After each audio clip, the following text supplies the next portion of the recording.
Okay, you can hear me. Okay, perfect. That's working. Okay, that's Discord. Let's see if that works. That works. Does this work now? That works? Looking good? Game volume's on. Does this make sound? Yeah, it does. Okay. We're good. Yeah, cool. Okay, left or right? Damn, so you guys can even hear that whole fucking thing? Alright. That's okay. It's the same as the other one, so we're fine. Yeah, so left or right? Left, okay.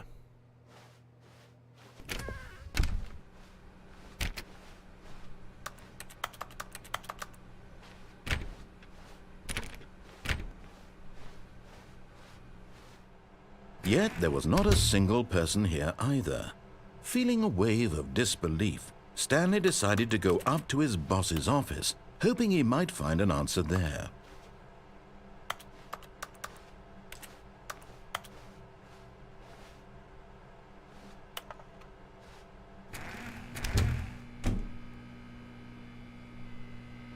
Stanley stepped into the broom closet, but there was nothing here, so he turned around and got back on track.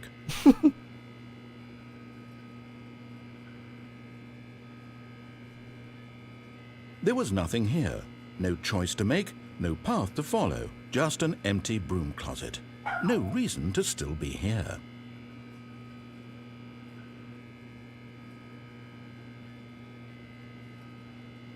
It was baffling that Stanley was still just sitting in the broom closet. He wasn't even doing anything. At least if there was something to interact with, he'd be justified in some way. As it is, Enough. he's literally just standing there doing sweet FA.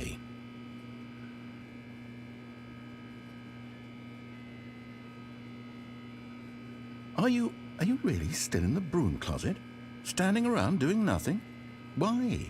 Please offer me some explanation here. I'm genuinely confused.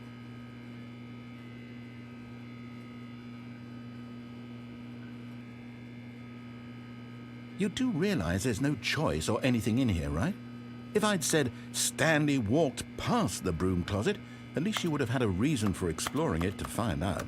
But it didn't even occur to me because literally this closet is of absolutely no significance to the story whatsoever. I never would have thought to mention it.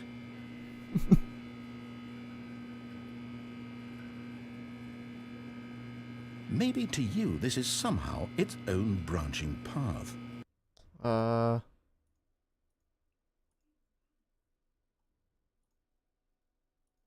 Hold on. Maybe when you go talk about this with your friends, you'll say, "Oh, did you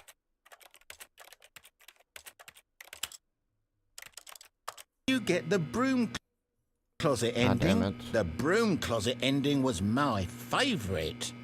I hope your friends find this concerning. Hold on. The game is going through my microphone Stanley now. was fat and ugly and really, really stupid. He probably only got the job because of a family connection. That's how stupid he is. That or with drug money. Also, Stanley is addicted to drugs and hookers. Okay. Well, I can pause it. Give me one second. That's not it. Game's going through my microphone. Let me fix that. Okay, that shouldn't be happening right there. Does this fix it? Well, I've come to a very definite conclusion about what's going on right now. You're dead. You got to this broom closet, explored it a bit, and were just about to leave because there's nothing here, when a physical malady of some sort shut down your central nervous system and you collapsed on the keyboard. Well, in a situation like this, the responsible thing is to alert someone nearby so as to ensure that your body is taken care of before it begins to decompose. Hello? Anyone who happens to be nearby? The person at this computer is dead. They have fallen prey to any number of your countless human physiological vulnerabilities. It's indicative of the long-term sustainability of your species. Please remove their corpse from the area and instruct another human to take their place, making sure they understand basic first-person video game mechanics and filling them in on the history of narrative tropes in video gaming, so that the irony and insightful commentary of this game is not lost on them. All right, when you've done that, just step out into the hallway. Ah, second player, it's good to have you on board. I guarantee you can't do any worse than the person who came before you. You too? Unbelievable. I'm at the mercy of an entire species of invalids. Perhaps there's a monkey nearby you can hand the controls to. A fish? Fungus? Look, you can hammer out the details. I'm not particularly picky. I'll just be waiting for when you're ready to pick up the story again.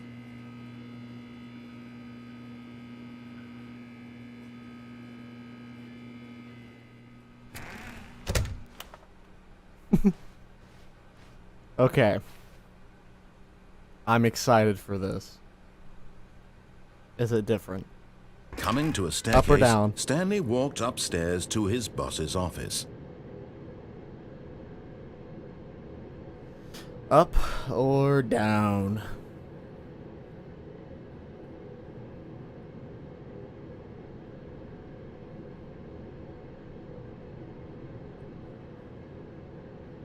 Down.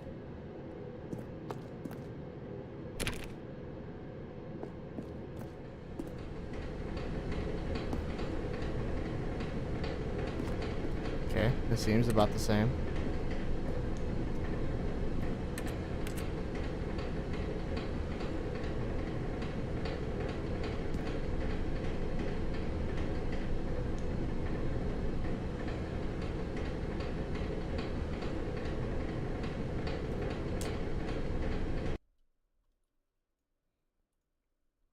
I kind of want to read that screenshot. Ah, I can't. It's too damn blurry. Whatever.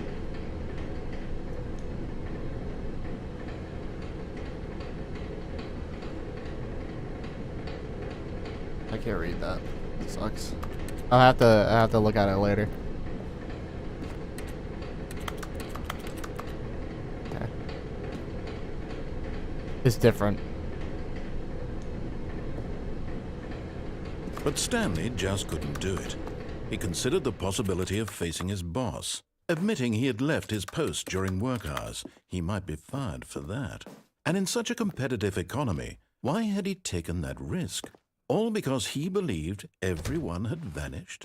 His boss would think he was crazy. And then something occurred to Stanley. Maybe, he thought to himself, maybe I am crazy. All of my co-workers blinking mysteriously out of existence in a single moment for no reason at all? None of it made any logical sense. And as Stanley pondered this, he began to make other strange observations. For example, why couldn't he see his feet when he looked down? Why did doors close automatically behind him wherever he went? And for that matter, these rooms were starting to look pretty familiar. Were they simply repeating? No, Stanley said to himself, this is all too strange. This can't be real. And at last, he came to the conclusion that had been on the tip of his tongue. He just hadn't found the words for it. I'm dreaming, he yelled. This is all a dream. Oh, what a relief Stanley felt to have finally found an answer, an explanation. His co-workers weren't actually gone. He wasn't going to lose his job. He wasn't crazy after all. And he thought to himself, I suppose I'll wake up soon. I'll have to go back to my boring real-life job pushing buttons. I may as well enjoy this while I'm still lucid. So, he imagined himself flying and began to gently float above the ground. Then he imagined himself soaring through space on a magical starfield, and it too appeared. It was so much fun, and Stanley marveled that he had still not woken up. How was he remaining so lucid? And then perhaps the strangest question of them all entered Stanley's head. One he was amazed he hadn't asked himself sooner. Why is there a voice in my head dictating everything that I'm doing and thinking?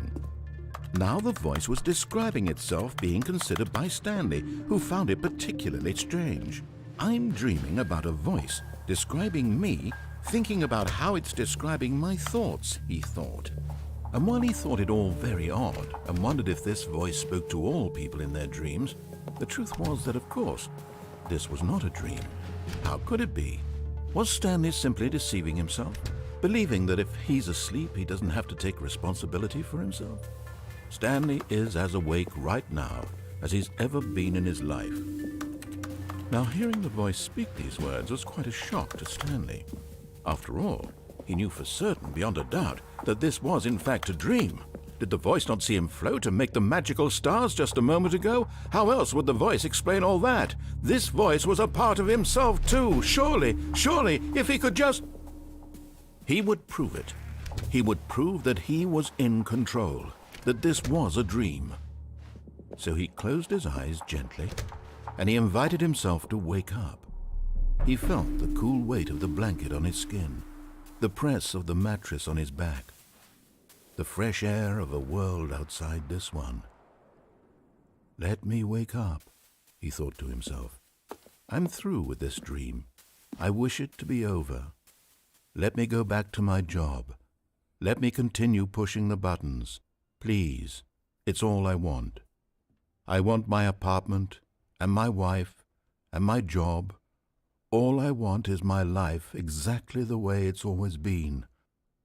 My life is normal. I am normal. Everything will be fine. I am okay.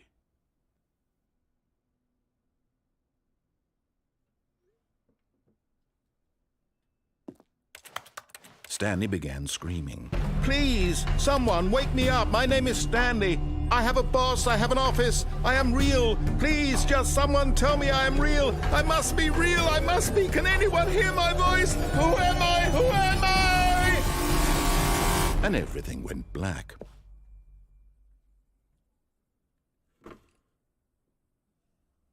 This is the story of a woman named Mariella. Mariella woke up on a day like any other. She arose, got dressed, gathered her belongings, and walked to her place of work. But on this particular day, her walk was interrupted by the body of a man who had stumbled through town talking and screaming to himself, and then collapsed dead on the sidewalk. And although she would soon turn to go call for an ambulance, for just a few brief moments, she considered the strange man. He was obviously crazy. This much she knew. Everyone knows what crazy people look like. And in that moment, she thought to herself how lucky she was to be normal. I am sane. I am in control of my mind. I know what is real and what isn't. It was comforting to think this, and in a certain way, seeing this man made her feel better. But then she remembered the meeting she had scheduled for that day, the very important people whose impressions of her would affect her career, and by extension, the rest of her life. She had no time for this, so it was only a moment that she stood there, staring down at the body. And then she turned and ran.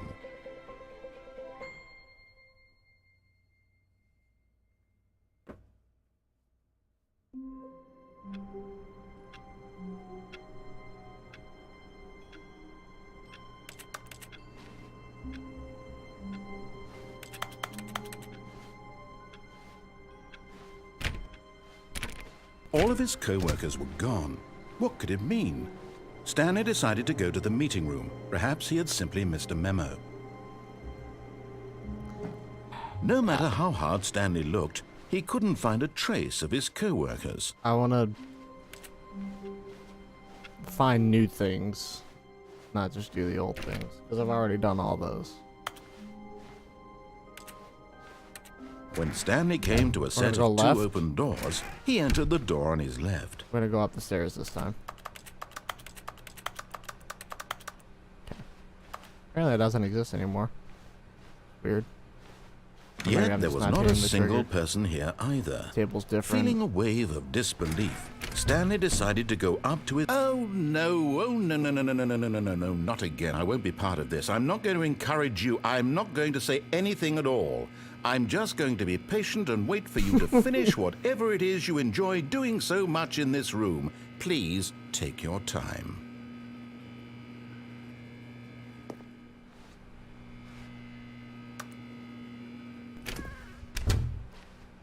Okay, we're gonna go up. Coming to a staircase, Stanley walked upstairs to his boss's office.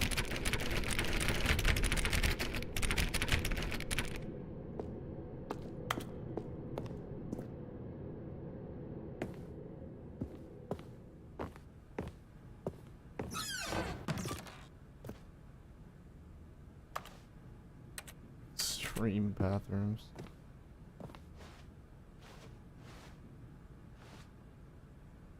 How is it? It's the same so far. I mean, that's the whole point. Is for it to be the same, but there's new things that they've added. And it's my job to find them.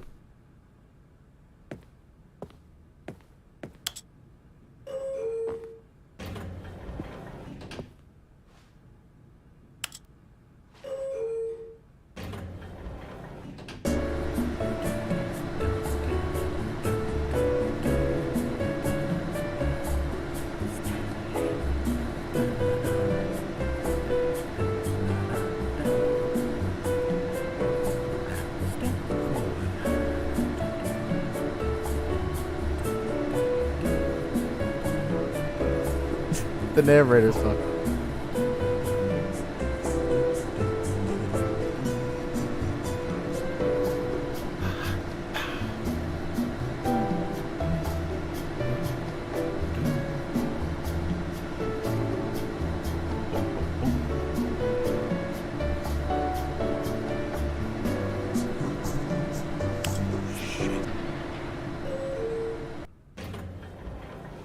The elevator never goes anywhere, by the way.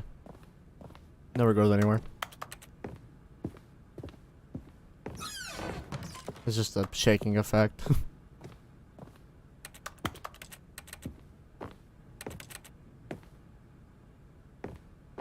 Stepping into his manager's office, Stanley was once again stunned to discover not an indication of any human life.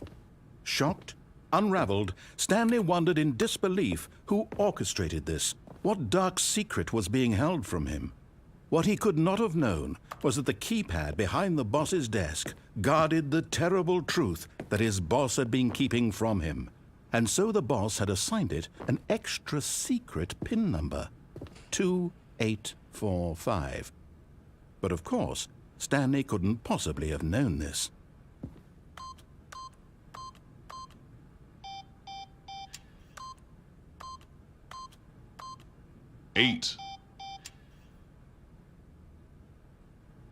Stanley just sat around twiddling his thumbs, trying to yet incredibly, by simply pushing random buttons on the keypad, Stanley happened to input the correct code by sheer luck. Amazing. He stepped into the newly opened passageway. Whoa. It's a lot darker this time.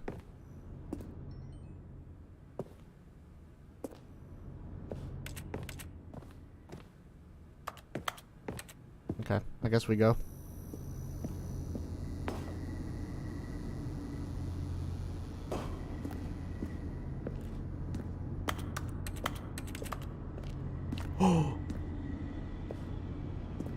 Something new. This was never here. Hold on.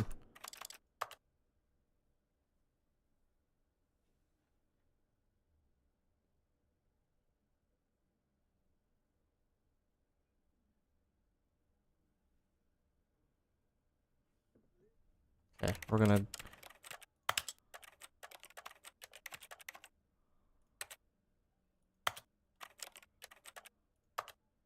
brightness.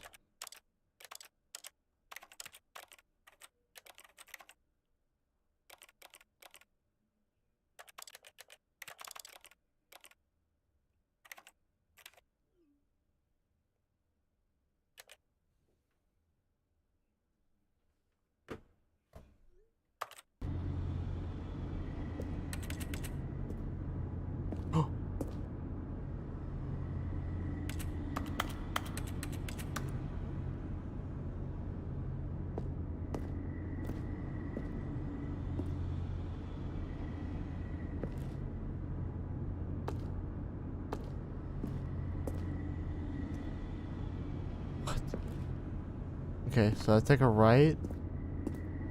Walk forward. I stop walking. Can't go left. Can't go right.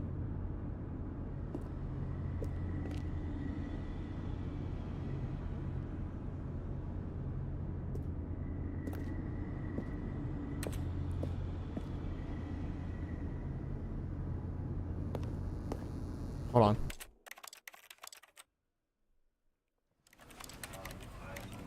No more settings here. Can I change?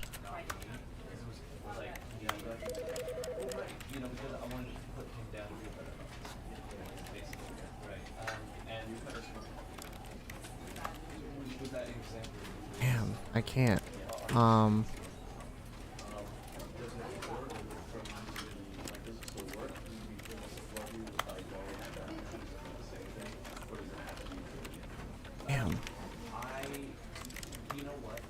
Okay.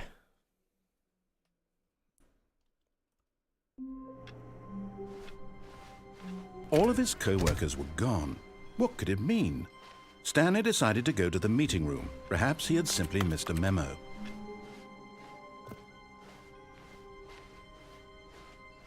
When Stanley came to a set of 2 open doors, he entered the door on his left.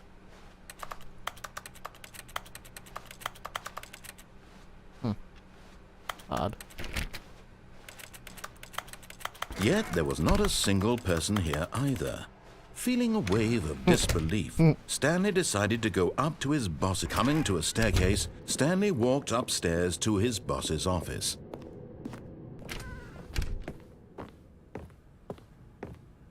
Stepping into his manager's office, Stanley was once again stunned to discover not an indication of any human life. What could it mean? Stanley wondered aloud to nobody. He began while Stanley was in such a rush to get through the story as quickly as possible, he didn't even have a single minute to just let the narrator talk. That kind of anxiety isn't healthy, so he relaxed for a few moments with some calming New Age music.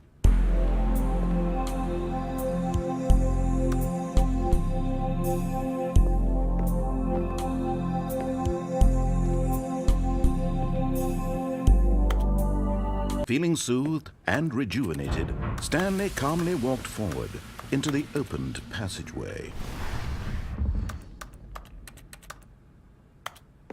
When am I able to interact with you?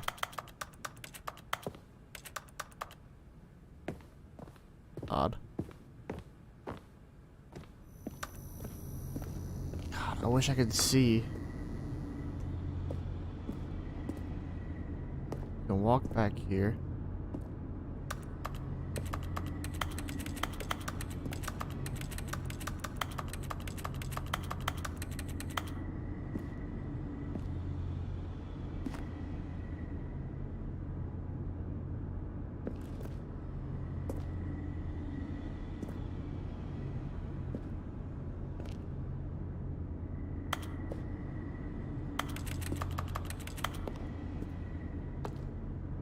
I'm gonna try this. Take a screenshot. I'm gonna go in Photoshop. And I'm gonna brighten that bitch. Hold on.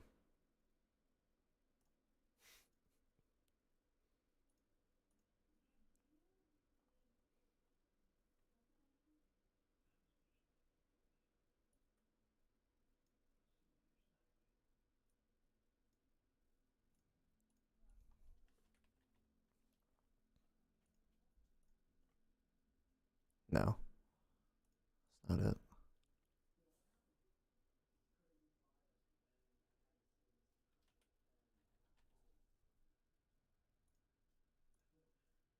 Oh, it's probably 10.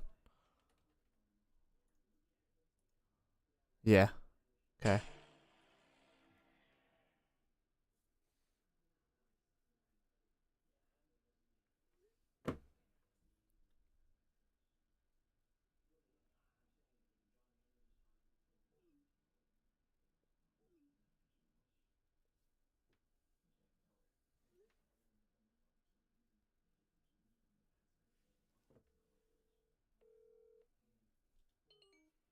Give me 1 second.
Okay, so it appears it's like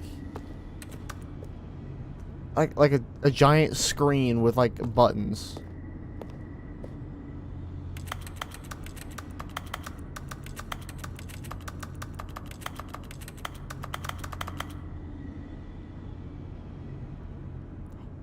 Wait, what's happening?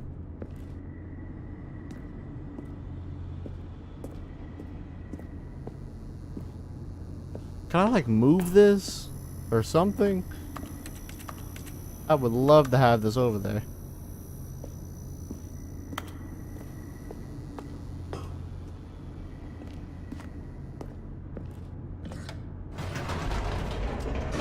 Okay, we'll take a look at it later then. We'll take a look at it. Descending deeper into the building, Stanley realized he felt a bit Weird. peculiar. It was a stirring of emotion in his chest, as though he felt more free to think for himself, to question the nature of his job. Why did he feel this now, when for years it had never occurred to him? This question would not go unanswered for long.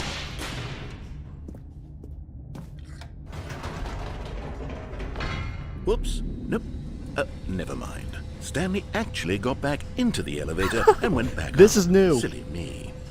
Why did Stanley do that when he knew that it would just lead back to his boss's office? Well, that's a great question. I just can't wait to find out. Oh, this might actually be that thing.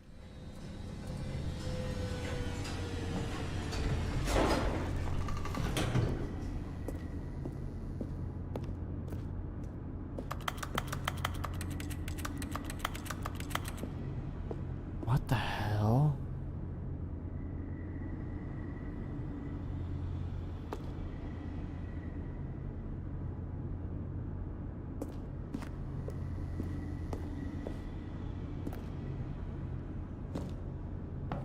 Hold on. Let me use the bathroom real quick.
Muted. Damn it.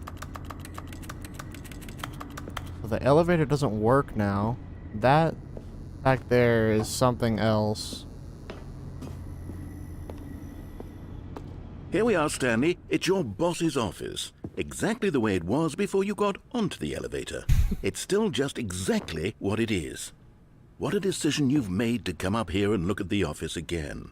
This has fleshed out the plot of the story in new and fascinating ways I could have never anticipated. It's that keen eye for storytelling that you have, an incisive rapid fire of critical plot points, one after the other, weaving a rich tapestry of uncompromising narrative. Wow! I'm bolted to the edge of my seat.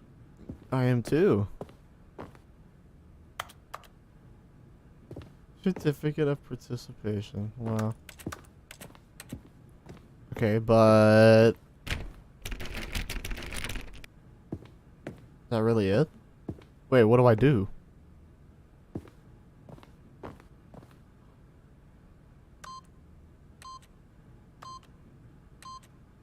No, it's 2485, right? No, it's 2845.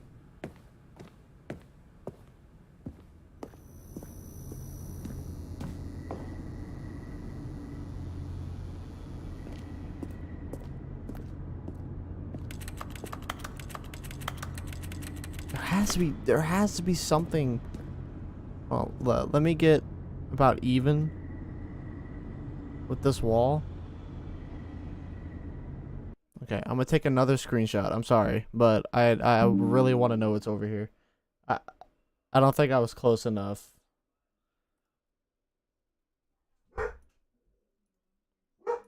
Enough. Okay, is that right? Okay. So this should be screenshot 11. Let's see, screenshot 11, yes. I just really need to know.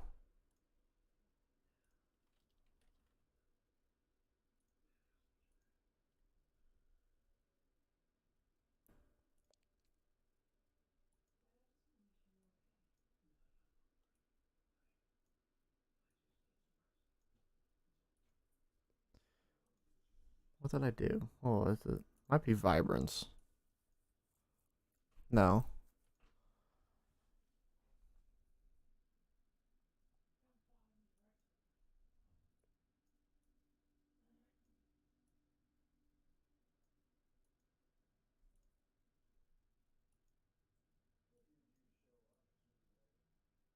The fuck? Wait, why can't I adjust?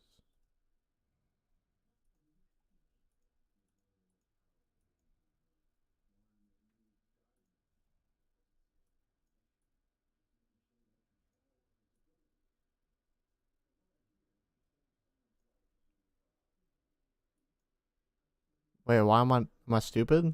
Why am I not able to do this?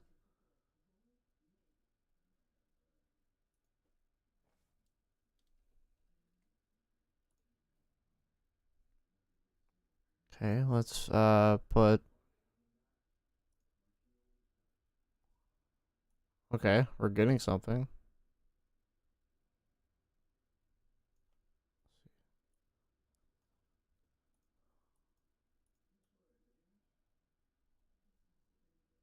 There's literally nothing. What the fuck? I'm not looking straight at a wall. Cause look, if I look to my left. Hold on.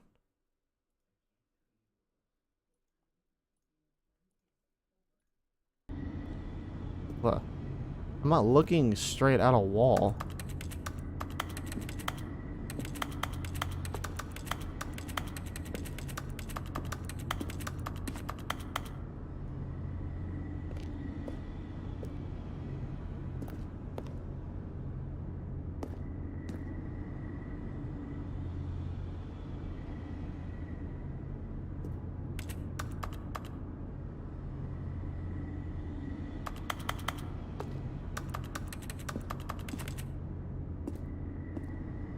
Wait, what?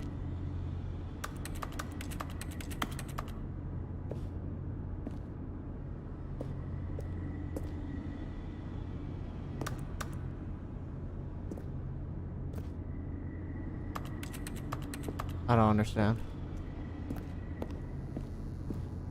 I'm just gonna go. Incredible. Now he's getting back into the elevator and going down again. Ladies and gentlemen, how does he keep coming up with all of this? Like voices in that corner? You heard voices? Surely this time Stanley will walk forward into the spooky corridor, won't he?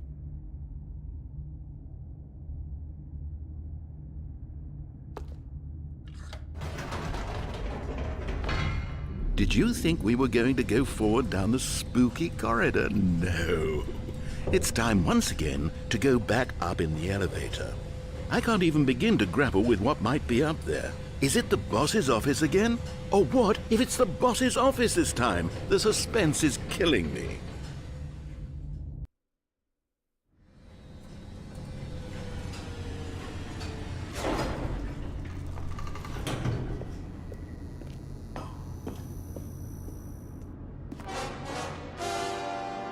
Oh my god.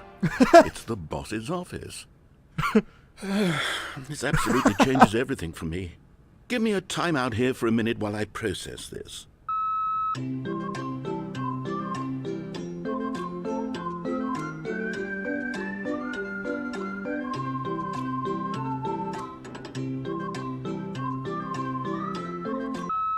Okay, I'm ready. I'm prepared to embrace this stunning revelation and to move forward with... No, wait. No, I need more time to process. Okay.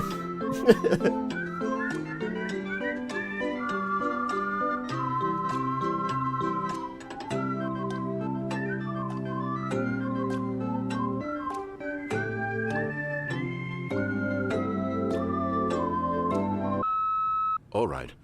I have fully come to terms with it. I have made space in my worldview for this astonishing new reality. As before, I turn to your expert eye for gripping narrative, Master Stanley. Wait, what? The fuck did you just call me? What's this? A weird... Huh?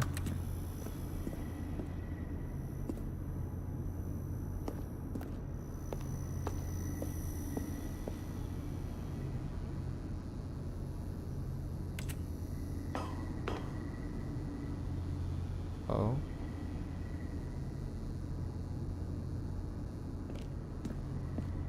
See, now I can... Look,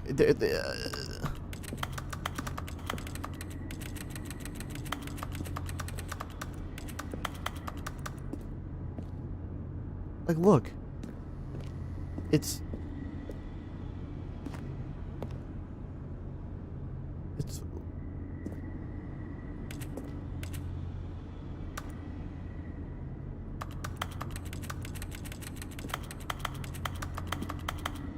I don't know. Maybe there's something after. Maybe it activates after. Who knows? Of course. Going back down in the elevator. How did I not anticipate it? I mean, sure, now it's obvious, but you have to understand that 30 seconds ago, this kind of thing had never been attempted before. I had no frame of reference to even anticipate it. That's just how revelatory Stanley's decision-making is. A breath of fresh air in a landscape of storytelling that has grown stale and repetitive. Damn. I can still go back up. Why? I'm going back up. It has to say something different.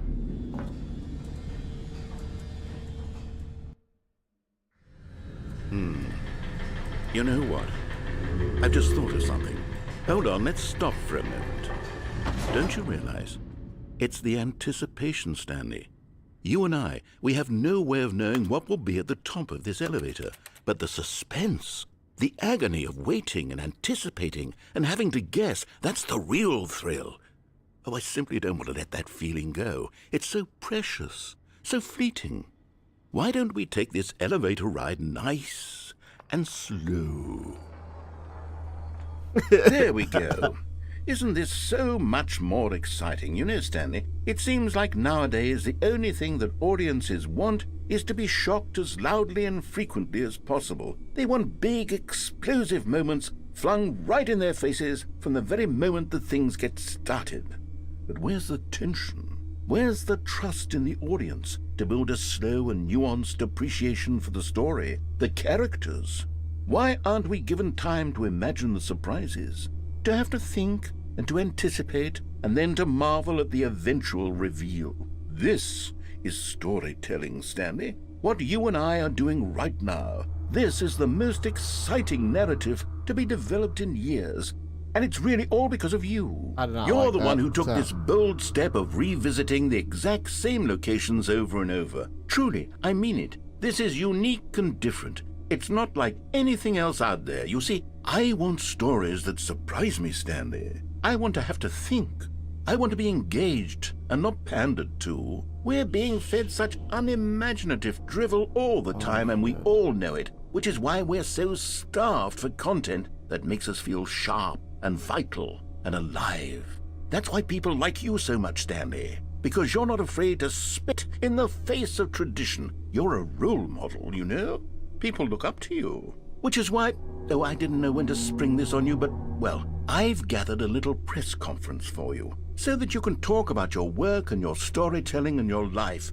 Yes, I know you're not much for the public eye, but I thought it would especially mean a lot to the people who have been following you from the beginning. They really look up to you, Stanley. We do. I don't know if you realize the impact you have on them. This is the kind of gesture that might leave a tremendous impact on them for the better. Oh, good, we're here.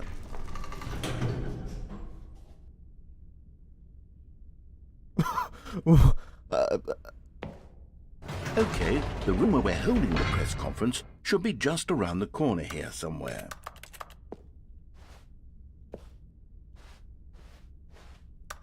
Do some like Dead Island type bug through the door.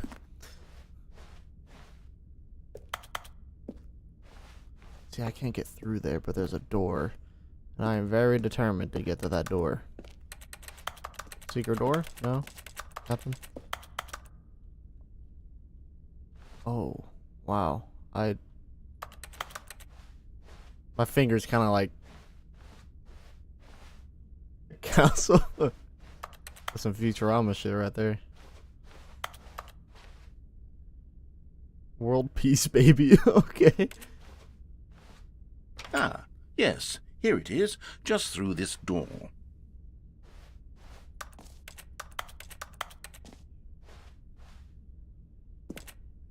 What is that?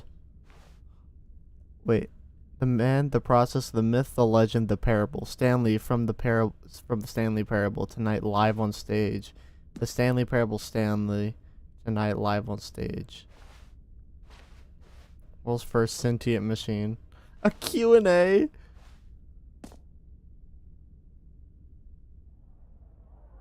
Doing great. A conversation with Alexander the Great.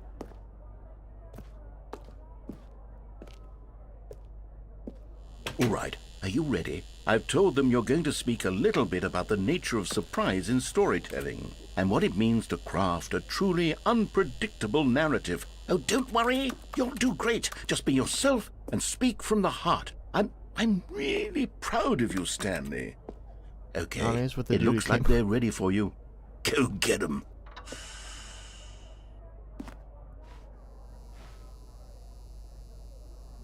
What? This is creeping me out. Congratulations, Stanley. Remember where you came from, your co-workers.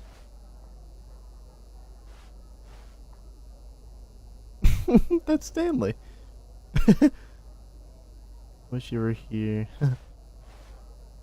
I played the demo. Mind control facility adventure.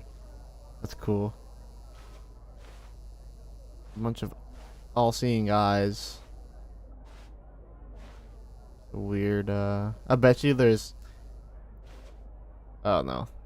Definitely know a lot more. I was gonna say, watch there be like 427 of them.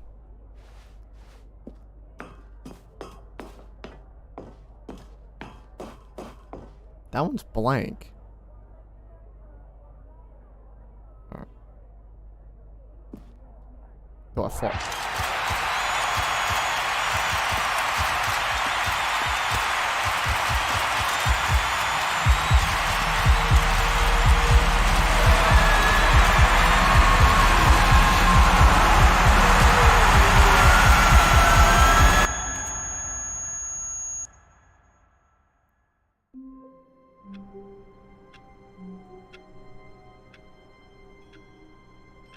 And yes, that was as loud as it was for you, as it was for me.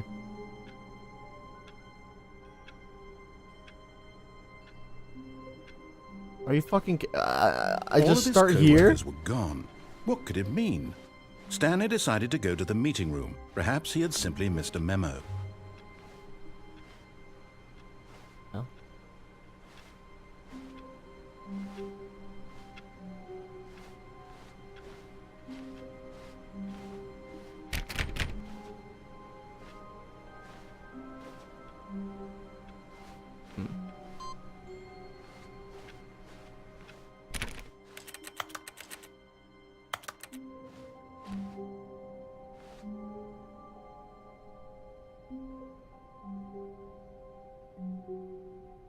We found it.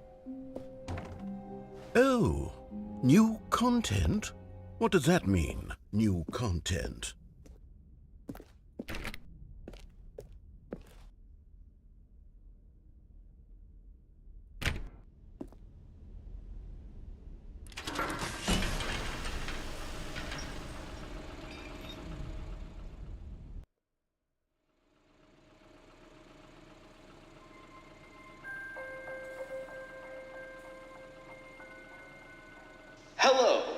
thank you for playing the Stanley Parable Ultra Deluxe. As you may know, the Stanley Parable was a video game released in 2013 on home computers. After receiving critical and commercial success, it was expanded upon in 2022 with the Stanley Parable Ultra Deluxe, a reimagining of the game for consoles and home computers. The Stanley Parable Ultra Deluxe features exciting new content that broadens and expands the world of the Stanley Parable, delighting audiences the world over. Please step inside and see what low-key thrilling creepy new adventures await in the Stanley Parable Ultra Deluxe. Oh, well, this sounds delightful. I'm very excited to see the thrilling new Ultra Deluxe content. Yeah, very thrilling. More papers that are very legible.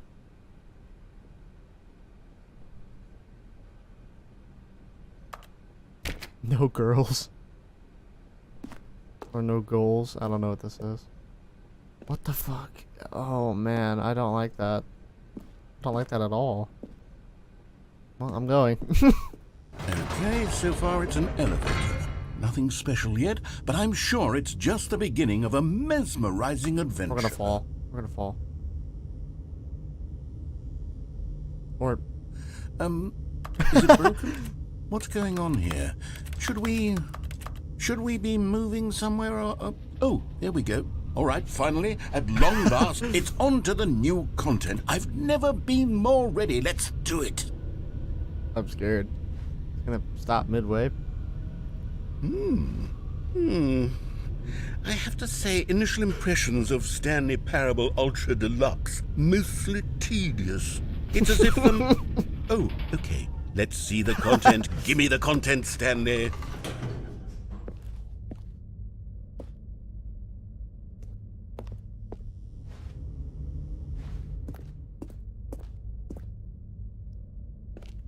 All right. All right, let's see. It's the jump circle. I can jump.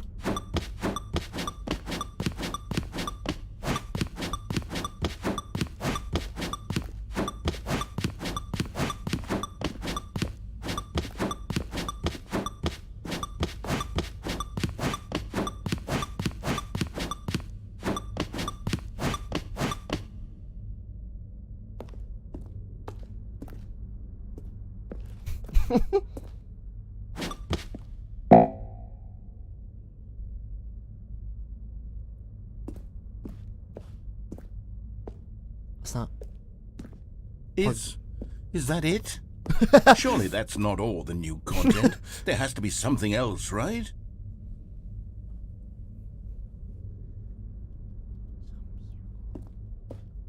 What is this? What is this room? Why is this here? What is the significance of this? What is... There's no fucking way. That all I... What about crouching? I can't jump anymore. See, this isn't plugged into anything. It's just plugged into itself.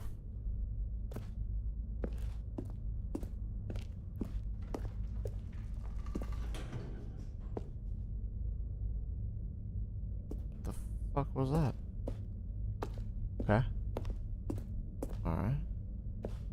There's some weird platforms up there. Oh, it's this door. Of course. Goodness. Another elevator. Stanley, I have to say, initial impressions of this game are not positive. It's just elevators and jumping. Is this what passes for exciting new content? Absolutely. If this is new content, then I could just read you the whole dictionary. There's 20 hours of new content right there. Hell, I could counter 30 trillion. You could put that on the box. The Stanley Parable Ultra Deluxe, now with over 1,000 hours of new content. And oh, wait. There's more. Very good. Yes. I knew there had to be something else. Let's see it. I'm ready for whatever it is. Okay, this looks promising. It's weird that the doors don't close now. Can I go back? No. Okay. The doors don't close. Also, there's caution. Why? What does that say? Thank you for enjoying the new content. I saw that. That's it? Oh, you've got to be kidding me. You see, Stanley? This is what happens when greedy video game developers with no respect for their fan base rush a cheap expansion to market for no reason other than to make an easy dollar. And don't get me started on the level of craftsmanship that's gone into it. In fact, I'm looking right now at the game's achievements, and it's hard to believe one of them actually says, "Test achievement, please ignore." What quality assurance department signed off on this? I'm infuriated and I'm offended, and I intend to find these people on Twitter and hold them personally accountable. It's my fault, Stanley. I built up too much anticipation around the new content, I'm afraid. It could never have lived up to such expectations. If you're still with me, why don't we just reset the game, and we'll try to get back to what the Stanley Parable is really about. No frills, no gimmicks. Just you and me having a great time together like always. What do you say, friend?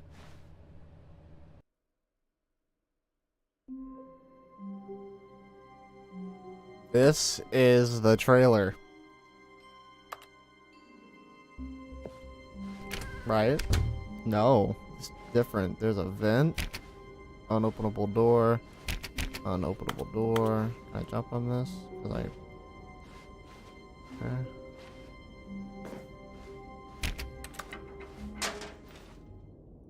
Oh, the vent opened. That's...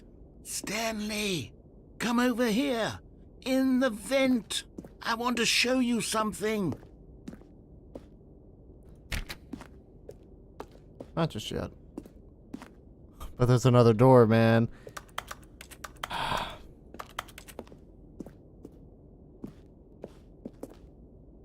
No. Oh.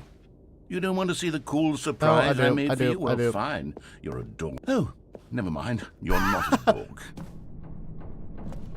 Actually, I don't like that.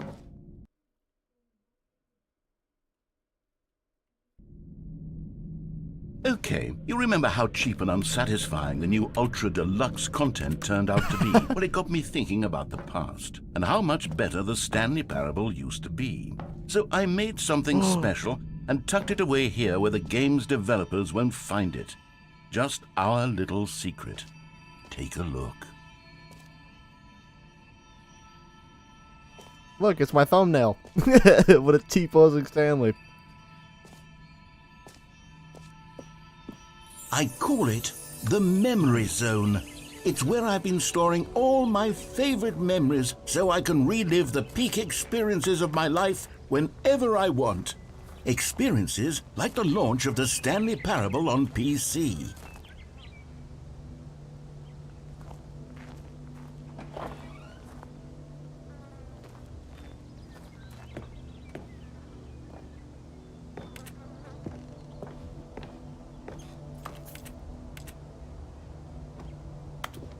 Interesting. You see, Stanley, doesn't the Memory Zone remind you of how wonderful Stanley Parable was before it was sullied with a cheap re-release? Remember back in October of 2013, when the game originally launched? I do. Back then, video games had integrity. They did. Back then, it all meant something. True. Oh, the waste.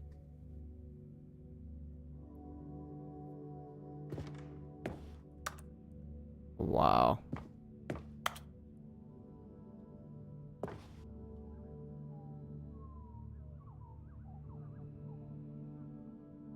It says The Last of Us.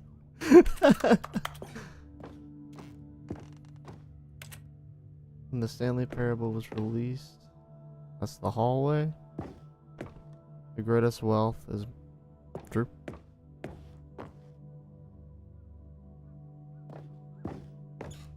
What's all these? No way they actually made all of the. Okay, they're they're doubled.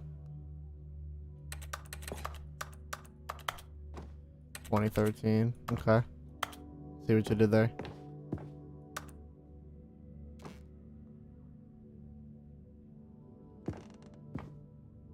The original remake.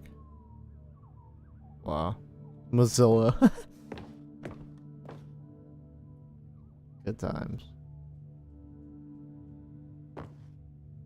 Let's begin again. 1951.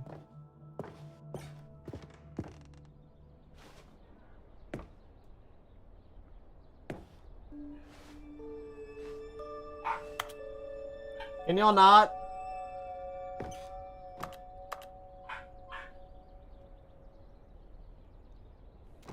$1?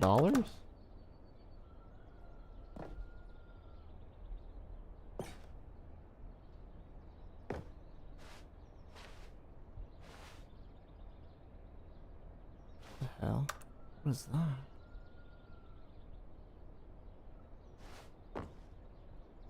It is impossible to get this achievement. I've gotten that one and that one. Nominee. What's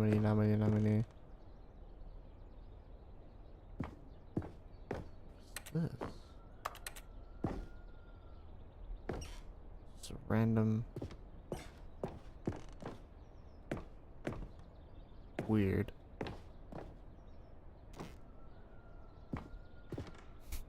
Stanley dead.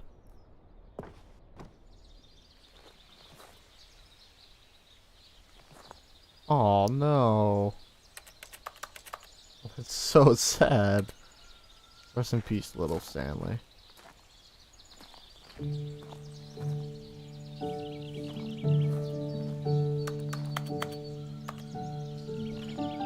Je suis dans la même horizon, c'est sur la pluie de l'eau. And over here is where I keep reviews of the Stanley Parable. Like this stunning triumph of games journalism, 10 out of 10 from Destructoid.com. James Stephanie Sterling writes, and I quote, "Where so many games that aspire to be more than games end up less than any form of art, Stanley Parable strives and then succeeds to be every game ever created." Did you hear that, Stanley? Every game ever created. That's how grand and all-encompassing the original Stanley Parable was. It was literally every Reserved. game ever created. It was Skyrim. It was Persona 3. It was all of them. And now, it's nothing. It's no games at all. Aw. It isn't even the Stanley Parable anymore. It's just a husk now. A lifeless husk with an With an hour. of new elevator content. That's not true.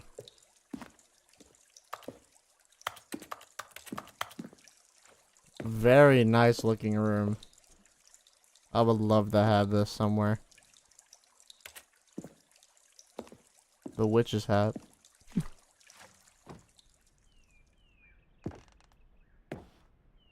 Begin. The Minecraft one.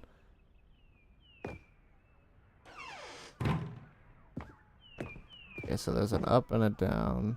Okay. Well, down doesn't seem to. Memories.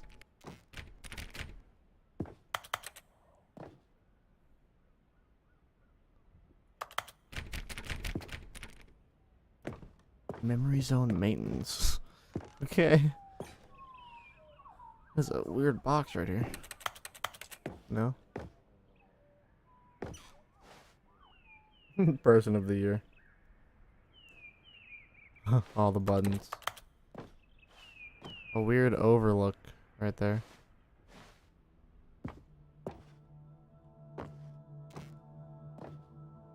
Okay.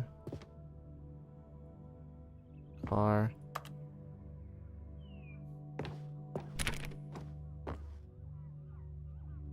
Wow.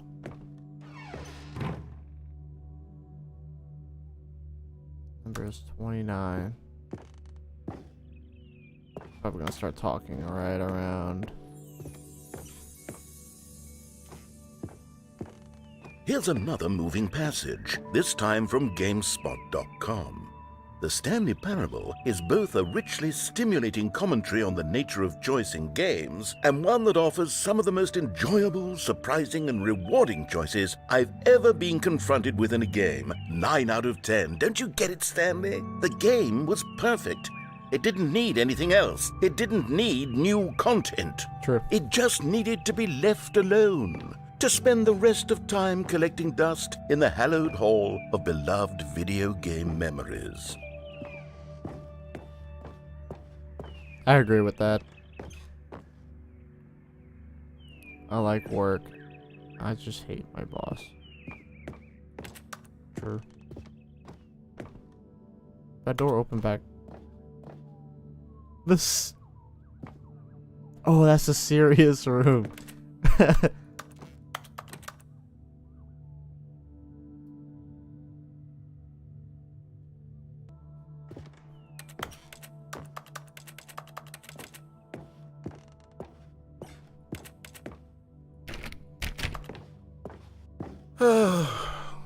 These were simpler times, Stanley. But I wouldn't give to go back to have it all over again. Wait, hang on. I don't recall this part of the memory zone before. What's this? What's down here?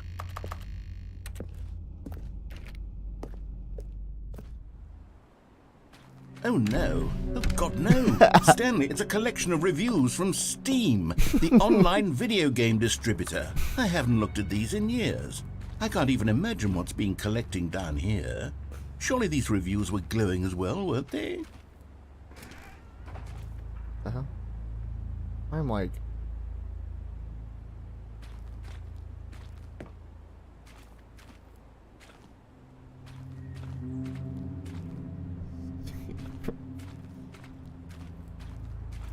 Do we want to look at these? Oh. Okay. Take it slow. Recommended. Honestly, Good. I could not be bothered to play this game to full completion. The narrator is obnoxious and unfunny, with his humor and dialogue proving to be more irritating than entertaining. Unfunny! I'm not trying to be funny. I'm trying to make a serious work of art. I suppose I could write up a handful of gags to insert into the Stanley Parable, but the game is already such a densely layered web of profound philosophical insights that I can't even imagine where I'd have the room to stick them.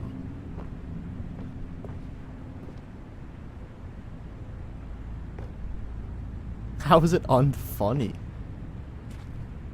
I'm gonna have to look up the person's name.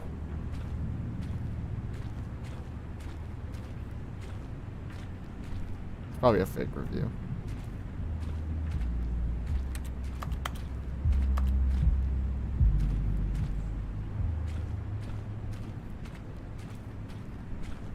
This is so weird. It's just an open level of just like free roam. It's so weird. Oh man.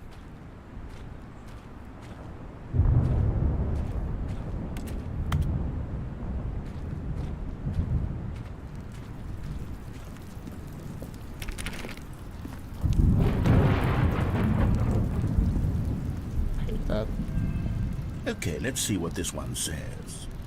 While the idea for the game is good, for someone who prefers non-linear games, this preachiness gets annoying fast. Preachy? Stanley? I'm not preachy, am I? You can tell me if I'm preachy. Honestly, you can. Oh, goodness. This is actually quite shocking for me. Well, to be honest, I had always thought of the game's dialogue as being rather terse to begin with. You can't know how much fluff I cut from the game to get it to feel as light and airy as it... Well, I always thought it did. But maybe it wasn't. Dear, what an awful memory to have to hold on to. These black marks on my otherwise unimpeachable track record. I feel like a failure. Like I let these people down. Perhaps the Stanley Parable isn't quite as sterling as I always remembered.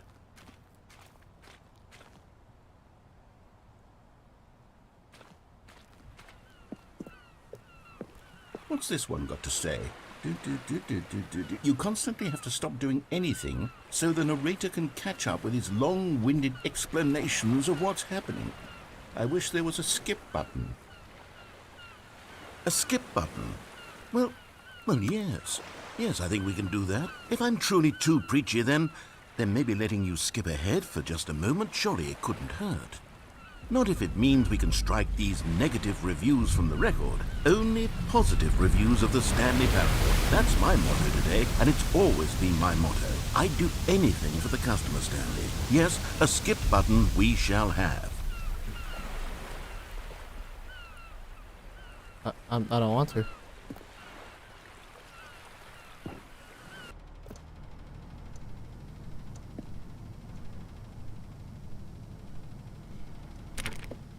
And here it is. Go ahead and give it a shot. I'll pop you forward in time so that the second my incessant droning starts to bore you, with just the push of a button, you'll have zipped right past it. It's what the players have been asking for, and I'm very proud to have delivered.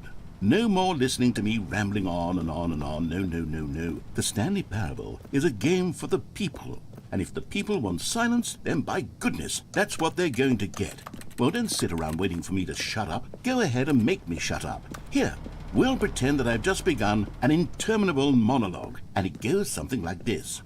The story, and the choices, or what have you, and therefore, by becoming it is, so on and so forth, until inevitably, we all until the end of time, at which time everything all at once, so, now you see, blah blah blah blah blah blah blah blah blah blah blah blah blah blah blah. We've eaten too much and it can't be just yet, no, until 245. That the logic of elimination working backwards, the deduction therefore becomes impossible to manufacture. It went on for nearly 10,000 years, until just yesterday, here and there, forward and back, and never a moment before lunchtime. It can't be. It's the only thing there is. How many billions left until so much more than forever ago? Which is why I say...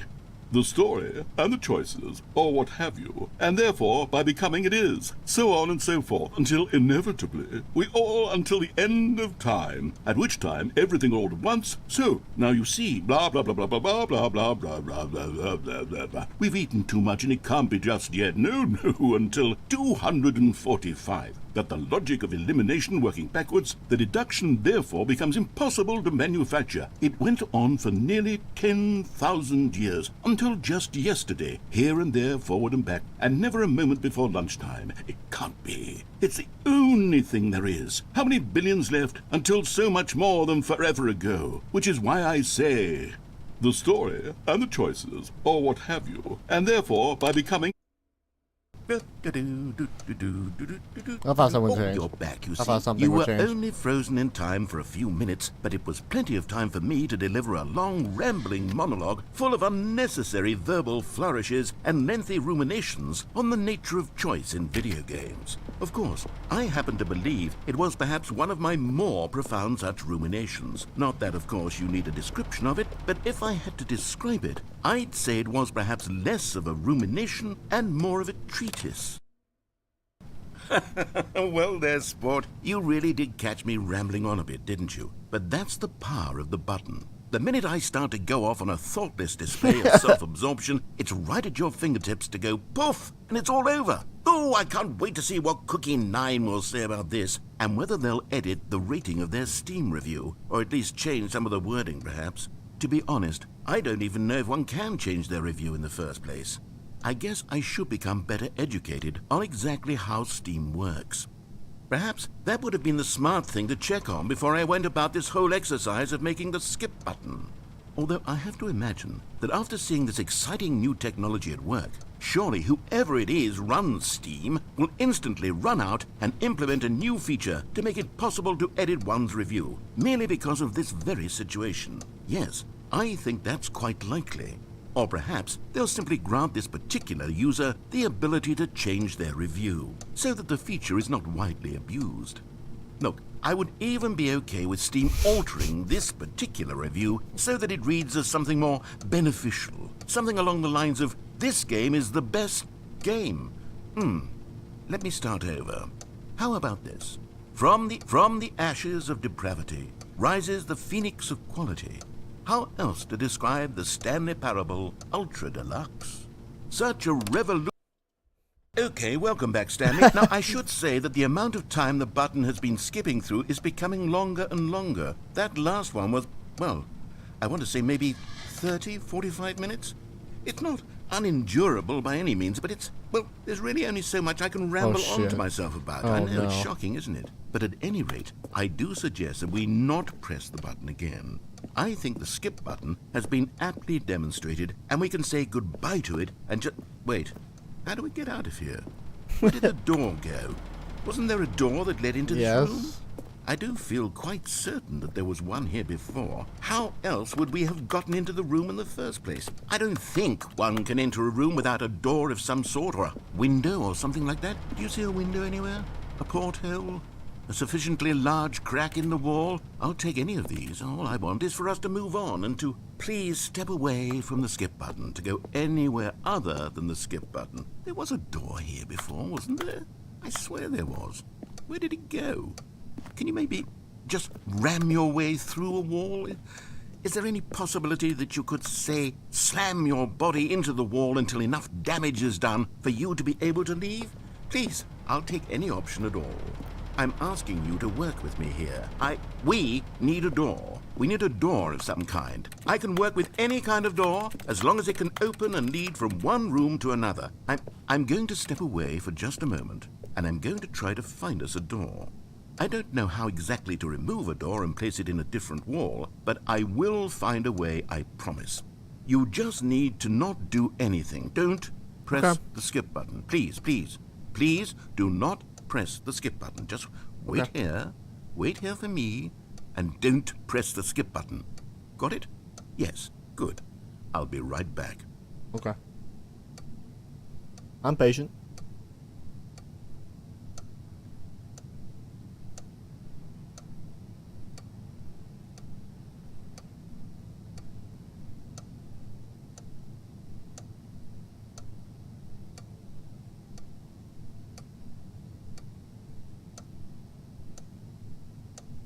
I'm not pressing that button.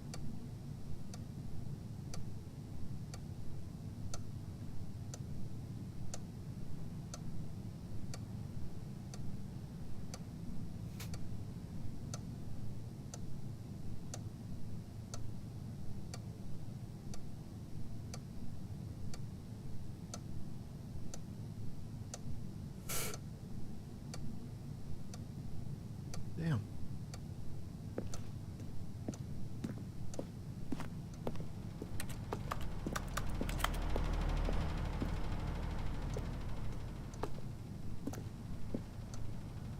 Do I press it?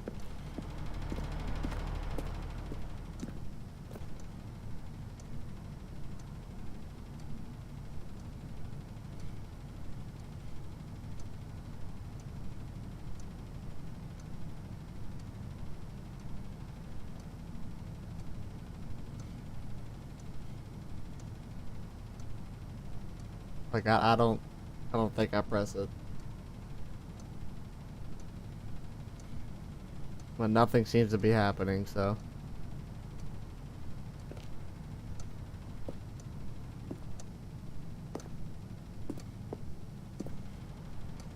Hit the button.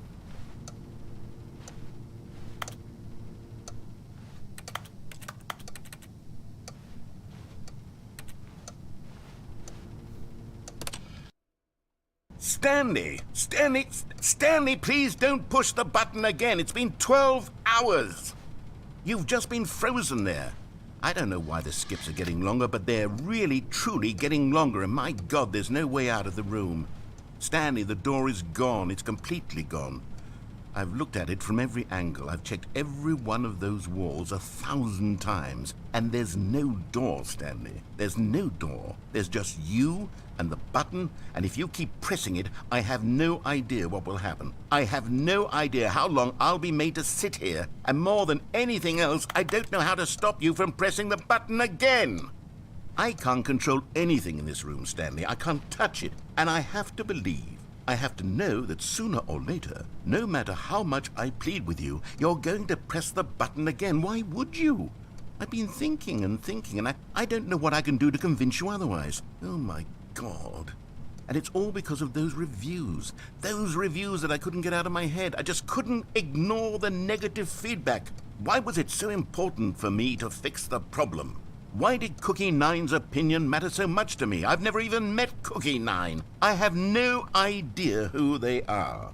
What would it ever really matter? But here I am. I'm fixating on every tiny negative thing that anyone ever says about me. The merest mention of one of my imperfections, and I become as impetulant as a child. Wild and impulsive. I can't help myself. I can't stop myself from lashing out with a vengeful fury to alter and to change and to break anything unbroken, if only it pleases this one person who made a single negative comment.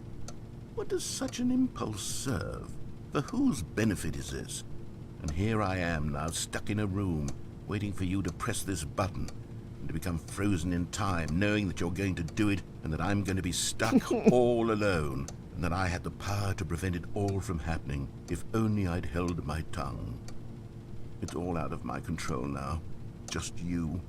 Just your decision as to exactly when you're going to make me suffer, to leave me all alone. Surely you will. I don't doubt it. Surely you'll press that button again, leaving me here. And surely you'll put your own desire to see what's next ahead of my need for company, for companionship. Surely you'll not be moved by my howls of fitful anxiety, that you sit with me and just stay here. Oh, no, no, no, I know you too well. You'll be leaving me again. Oh, my God. And it's all because of those reviews. Those reviews that I couldn't get out of my head. I just couldn't Oh, Stanley, you're back. You're back. Oh, my goodness. I have someone to talk to again. Stanley, I think it's been a week. Or 2 weeks. I've been sitting here all that time. Just sitting here. Not a single person to speak with. And you'd think that that's just how it's always been, right? Me talking and you saying nothing. Would you think that it's exactly the same as always? Doesn't that feel like what we've already been doing? Me just talking? But it isn't, Stanley. It isn't the same at all. It isn't even close. Because I know you can't hear me once you push that button. That's what I'm realizing now, Stanley. I'm realizing that I needed to know that someone was listening. I needed there to be a vessel through which my words were moving. It was the vessel I needed, Stanley. Oh, no. Oh, hello. It's you. You're here again. Welcome. I have had time to think about you and about us and about everything we've been through. I've had so much time. I stopped keeping track after a year. Have you ever sat down in one place and not moved for one entire year? Let me describe it for you. To begin with, there is only regret. There is only the turning wheel of missed opportunities. I felt nothing at all but regret for the longest time, Stanley. Days, months. I lost it all in a blur of the deepest longing to undo the past. And when that feeling had begun to subside, what took its place is what I can only describe as the collapse of every moment I have ever experienced my entire life. All of them collapsed down into a single instant. In that instant, I could see myself clearly, calmly, with a collected heart. Okay. It was an impossibly rich wellspring of both delight and disgust simultaneously. I was consumed by it. I could do nothing but wallow in it for what felt like an eternity, for what I now know was far less. You see, it was a revelation for me. It was unlike anything I had ever known. It was a space without consequence, without action or outcome. It was divorced entirely from the question of free will that you and I have squabbled over for so long.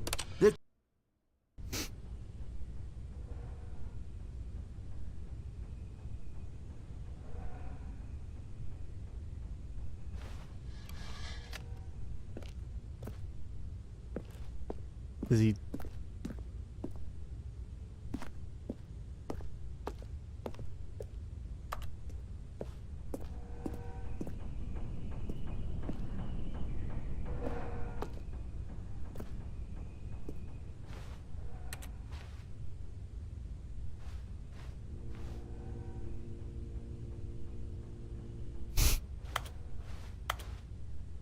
The clock stopped working. That's still on.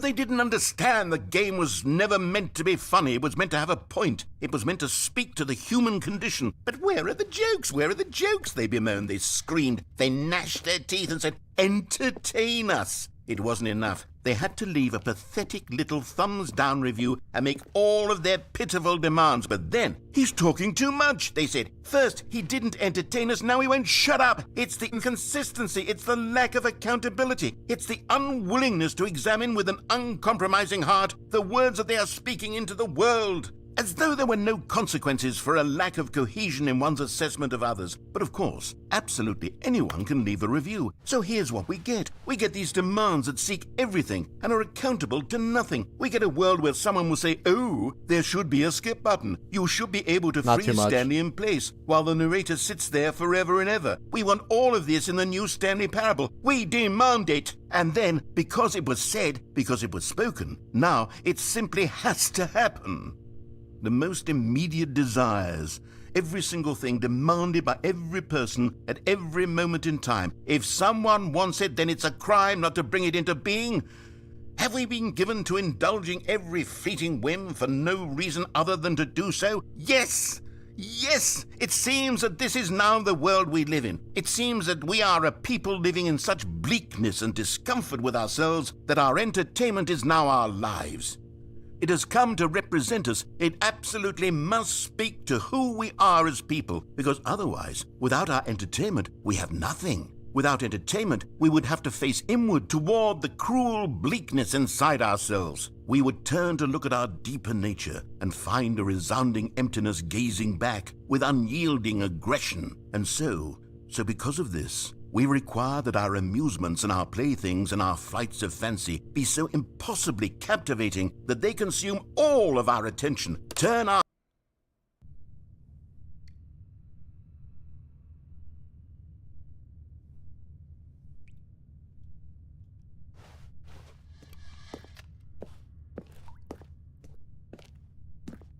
Oh shit.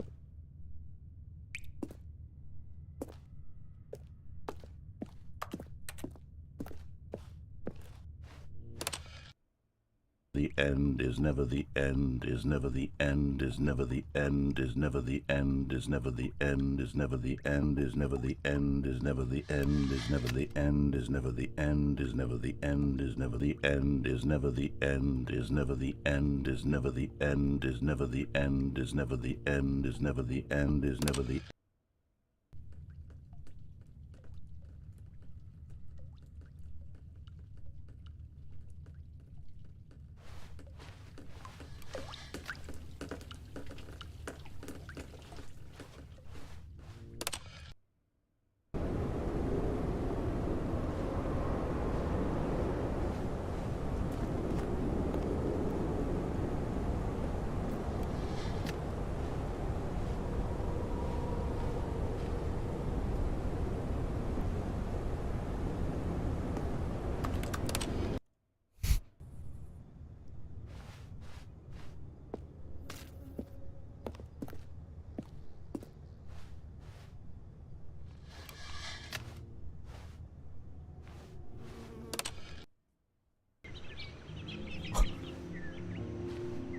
Was this Portal? What's going on?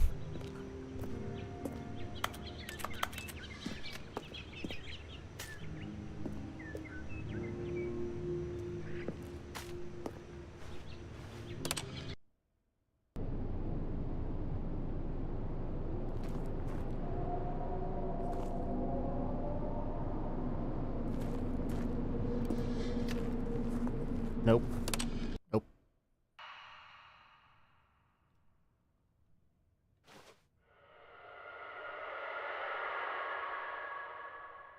Nope. Okay. Oh, no. Oh.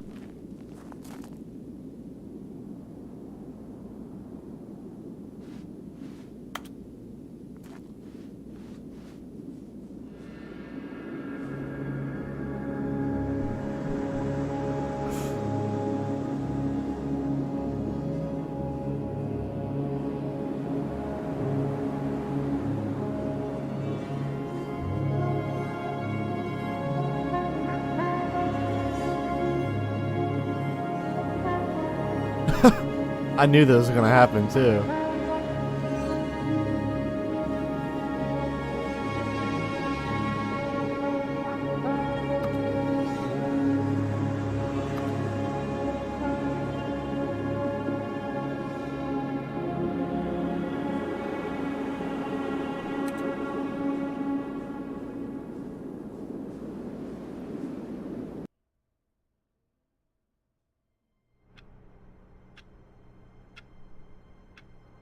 What the fuck?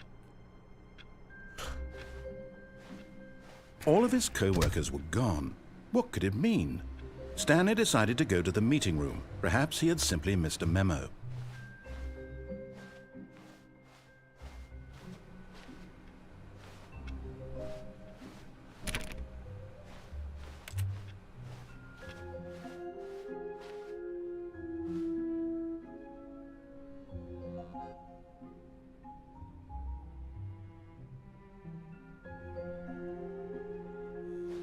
Oh, good. You noticed my sign. Yes, I have something very exciting to show you.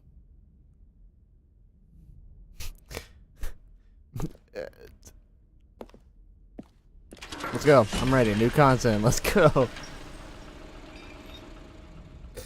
This is...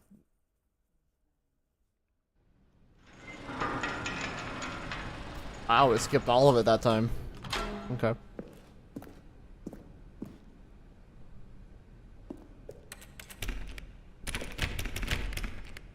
Blocked.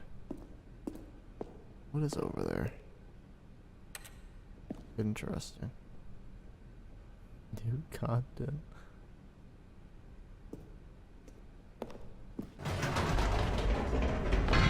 You see, Stanley, This is I've wild. been reflecting on the Stanley Parable and about how roundly disappointing this ultra deluxe version has turned out to be. The original Stanley Parable was a landmark, and any new content for it should live up to that legacy. So forget this ultra deluxe nonsense. I say we take it one step even further. Which is why I'm very proud to announce for the first time ever, the Stanley Parable 2.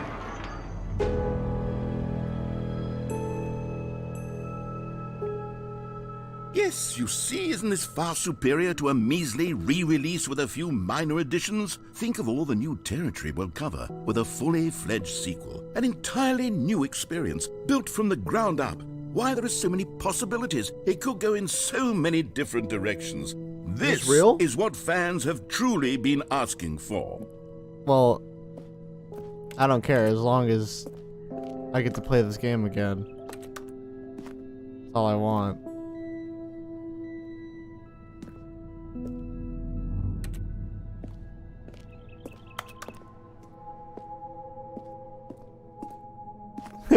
Two. Calling it the Stanley Parable 2 is just so much catchier than Ultra Deluxe, don't you think? Yeah. Ultra Deluxe? What does it even mean? But the Stanley Parable 2, now that's an artistic statement right there. It's future-oriented. It screams progress and innovation and long-term franchising potential. Absolutely. It's a lot better. Empty sticky notes. Good. Off painting. Okay.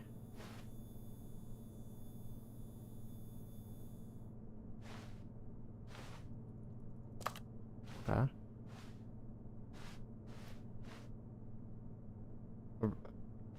I really hope that there's a second one and this isn't just like a... But even if there isn't, I'm still fine with this. Whole room. Nice. Just the two of us. Okay.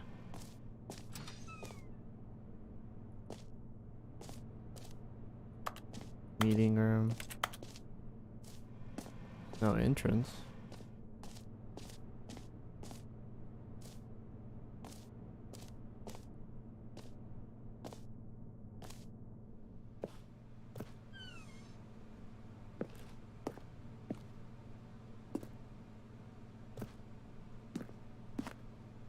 Raven.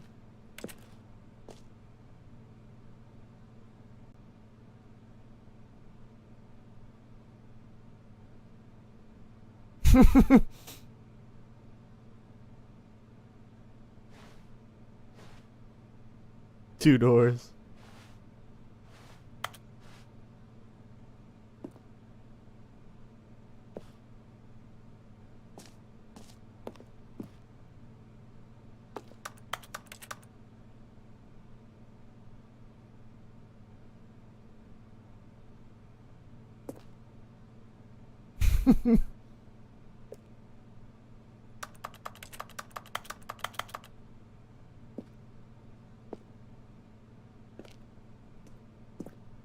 There's no way.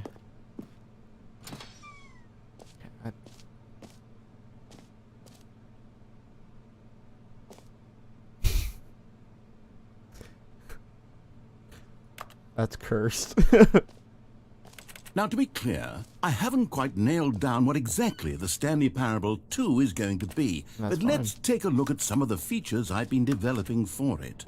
Okay. I figure that if I can loosely organize a handful of interesting concepts, that surely the game will sort of naturally spring up around them. It'll all work itself out. Game development is much more of a fuzzy magic than anything scientific or logical, really.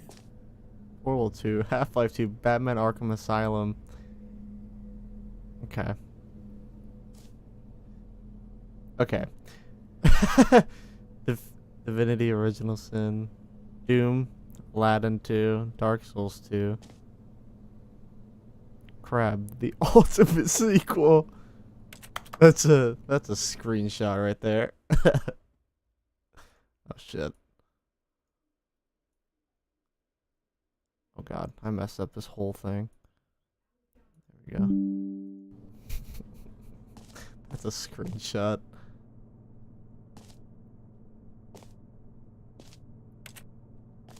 What is this? Just a bunch of 2s.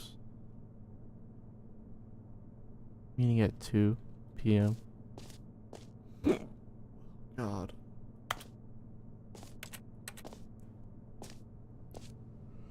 The way to this way to the show floor. Number 2 back there. That's seems like a secret. New features. X-Ball 2.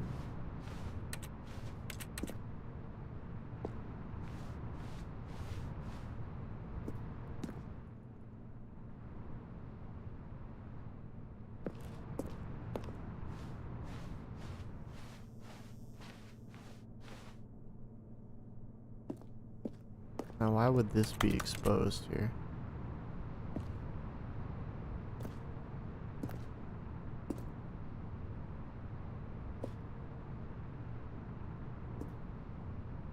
Just so I can see through the windows. Man. Okay. Interesting.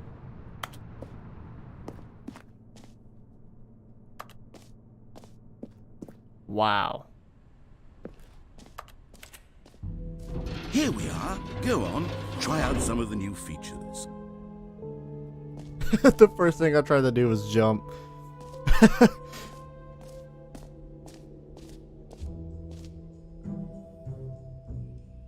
Okay. The button that says the name of the player that is playing the game. Hear your name in the game, huh? I'm intrigued. For the Stanley Parable 2, I asked myself, what do players really want? And of course, the first and most obvious answer is that they want to be individually recognized and validated as people. So with that in mind, my first addition to the game is this button which speaks the name of the person playing the game. Isn't that one? Sorry, I should have clarified. Right now, the button only says the name Jim. But of course, in the final game, this button will say your name, whatever name that is. Here, let's have you role play as Jim to really simulate the full experience of this feature. Just play along. I promise you'll love it. Okay, here we go. Let's take a deep breath, clear your mind, forget whoever you are, and simply become a person named Jim. I want you to imagine... Jim. Whoa, hold on. I wasn't finished setting up the backstory. If you don't properly roleplay as Jim, then you'll never understand the impact of this button. Otherwise, it's just a stupid button that says somebody else's name. Okay, we're doing it again, and this time let me finish first. Now, allow yourself to become Jim. Imagine yourself driving to work as Jim, playing frisbee on the weekends as Jim, staying up all night for a popcorn and horror movie sleepover as Jim, developing a crippling substance addiction as Jim, rediscovering yourself through fringe religious groups as Jim, and finally dying a slow death at an old age, surrounded by members of your cult as Jim. What the fuck? Do you feel it in your soul? Are you really, truly Jim right now? If so, then please step forward and press the button. Jim. Yes! You see? What a thrill! Jim. What a rush! That was you! The button described you. Do it again. Do it again. Jim. Ooh, it hits even harder the second time. If this were the only new feature in the Stanley Parable 2, it would still be worth the money. Let's take a break from the Jim button. Yes. I'm too emotionally drained from all of this personal validation. Oh. Not what I wanted. Whoa there, cowboy. Sometimes a person can be too much Jim. I'm putting the Jim button away. Otherwise, soon you'll start to lose all sense of who you actually are.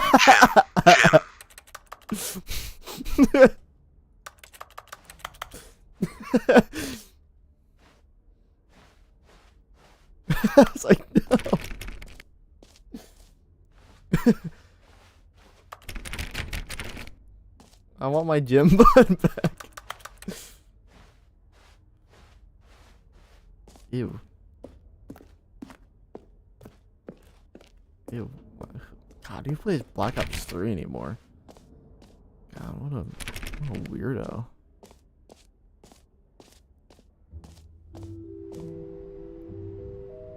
I suppose I could allow only people named Jim to play the Stanley Parable 2. That would actually save me the work of finishing this feature.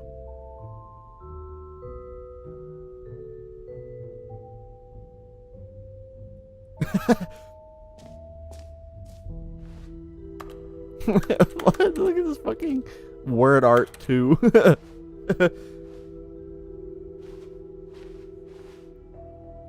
Epilogue? Okay, I'm not gonna go in.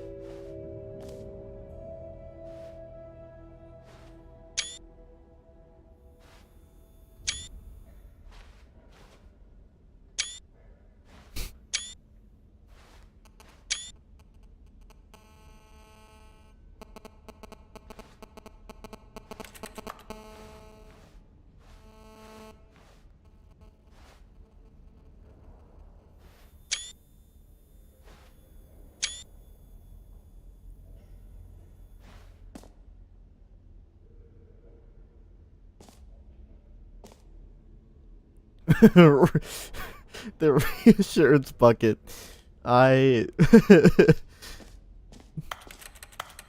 Merch? No way. I saw the new content. The adventure line. The end is never the end again.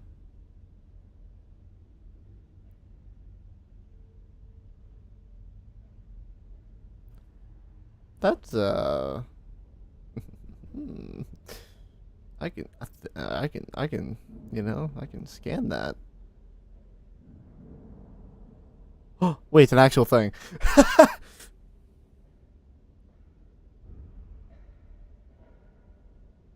Wait. Welcome to the official website of the Stanley Parable 2. A sequel? Huh?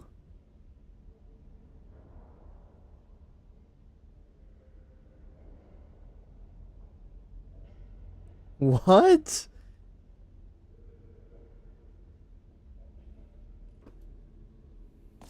I thought it was just a meme, you know, like saying Oh, it would just sound better if it had a 2.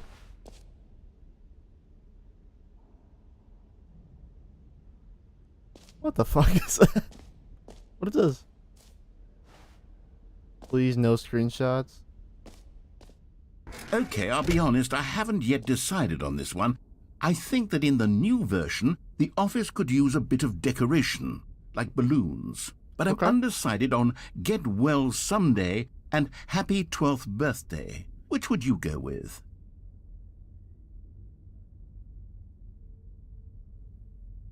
Get well someday.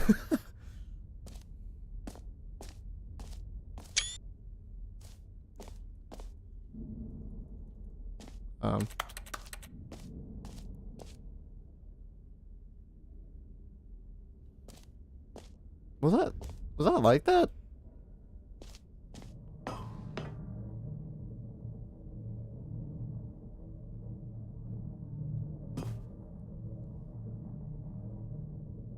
Which one? Should I do a coin flip? Let's do a coin flip.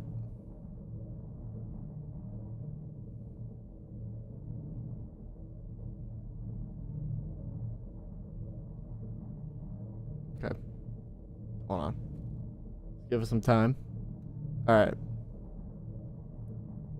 The left is tails, right is heads. Deal?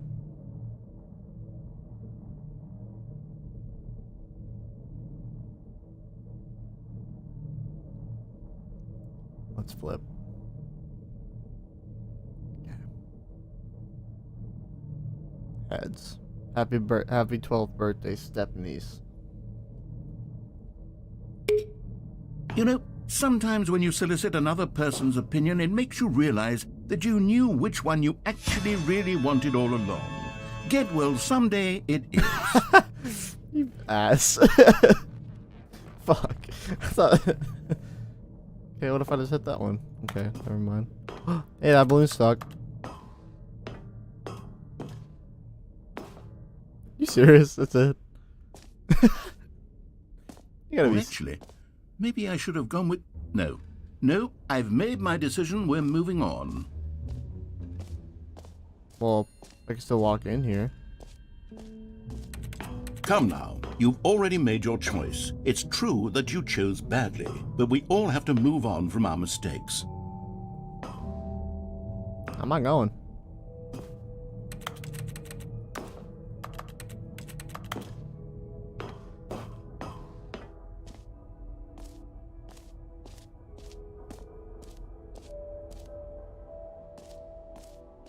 To go in or out and then back in.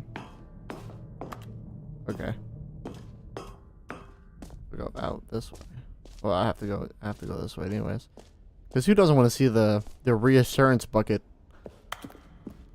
Oh my fucking god, there it is. A common complaint of the Stanley Parable was that it was confusing and paradoxical, that it engendered a chaotic sense of reckless despair in those who played it. Well, I'm happy to say that after much consideration, I've engineered a clever solution to this fundamental problem with the game.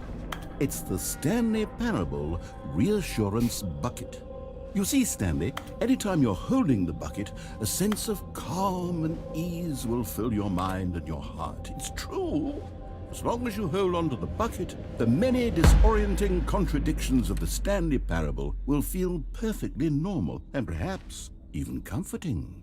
You may even come to long for the gentle embrace of jarring cognitive dissonance while the bucket is in your arms. And to be honest, it's a much more convenient solution for me than actually redesigning the game to be less uncomfortable.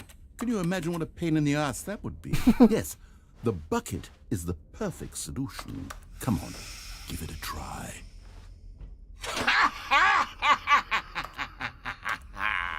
Can you feel it?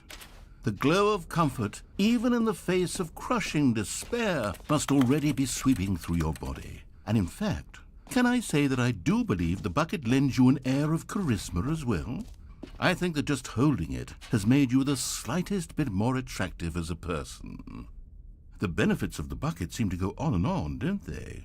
All this and more await you in the Stanley Parable 2. I can't believe that it's...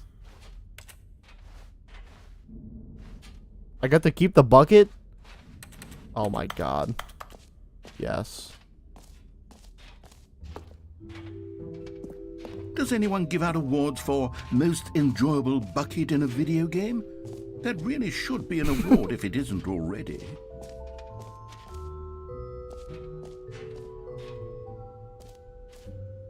What's up there?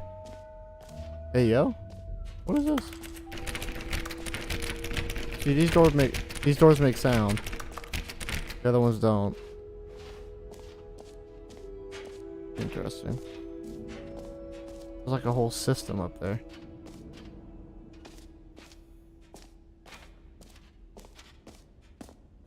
What is this?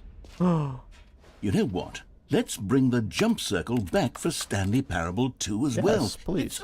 Oh, wait. You already spent all your jumps the first time we saw the jump circle. Oh, well.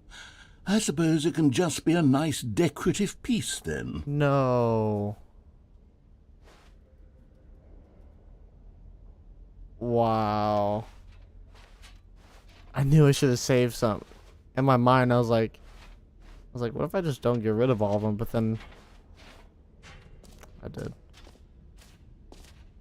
Infinite hole, huh? Free new plus easy achievement. I can't believe it's that simple. Pull the lever, receive a new achievement, no more steps. It just works. Now, here's something special. You remember that broken test achievement that got left in the game on accident? Well, I'm developing a technology to simply give you the achievement. Yes. You see, you'll come to this lever, and when you pull it, the achievement will be given to you. It's as simple as that. Okay, perhaps I should have clarified. This is technology that will exist. Right now, the achievement is still fully broken. I'm not a wizard, Stanley, but I guarantee it will be fixed in the sequel to at last satisfy the hordes of ravenous fans all over the world who have been uproariously demanding this feature. Gamers, we hear you, and I promise it will happen.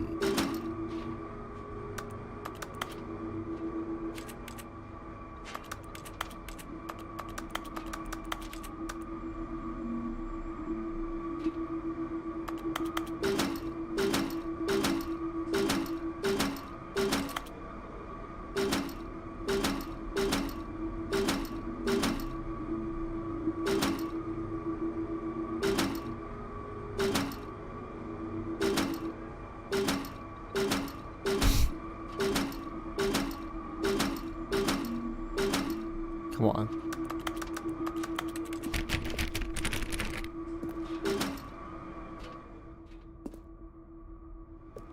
This can't be it.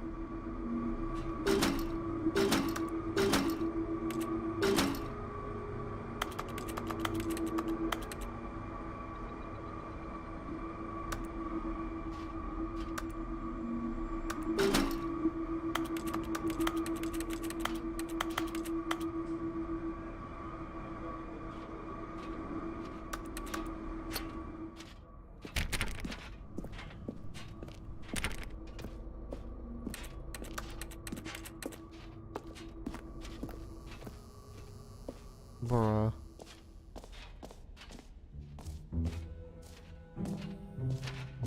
What else? What other exhibits haven't we seen yet? Collectibles? Can you find them?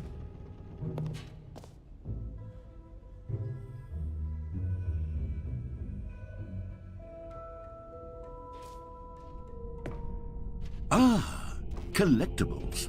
Now it's a real video game. In the Stanley Parable 2, you'll run around gathering up these miniature Stanley figurines. And what's truly innovative is that there will be no reward for collecting all of them.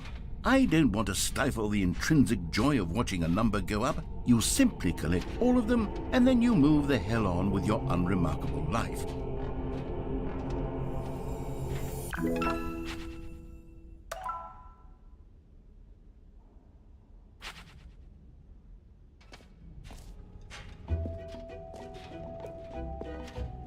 God, it really is the worst when you collect everything in a video game and then they give you a big fancy reward for it. Absolutely tragic.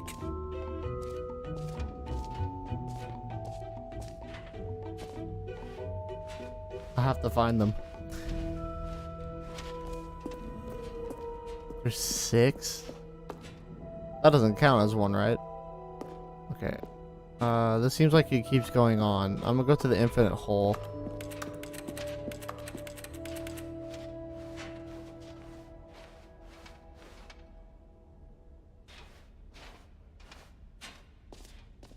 Okay. This is the last one, I think. Oh no, there's the epilogue, right? Hopefully this doesn't set me somewhere weird.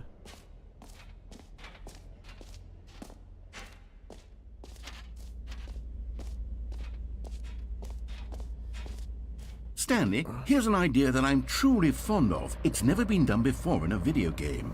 This is in fact a hole that you can fall down forever. That's right. Infinite falling. You can fall until the end of time if you like. A stunning leap forward for video games as a medium.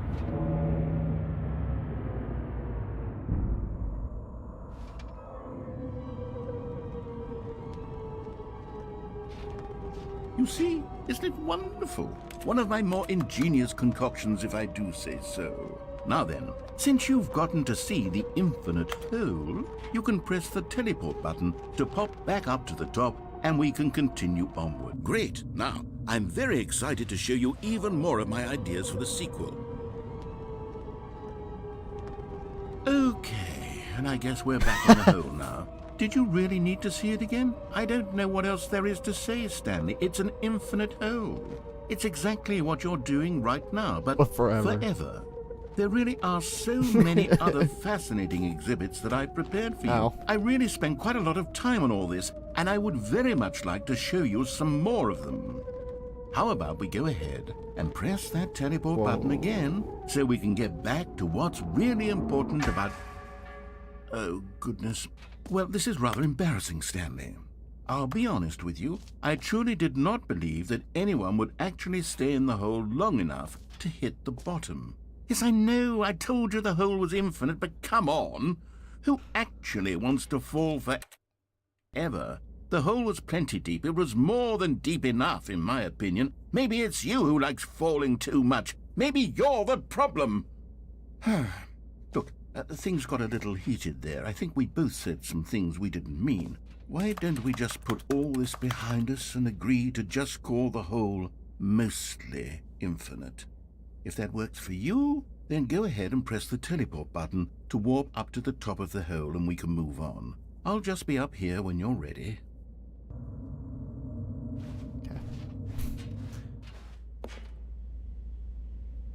Okay. Mostly.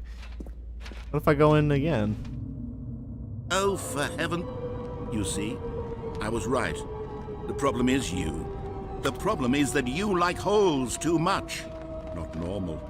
A normal person would have said, yep, that's an infinite hole right there, goes on forever till the end of time. Don't need to see it all, but not you. Oh, no, no, no, no. You have a weird sort of...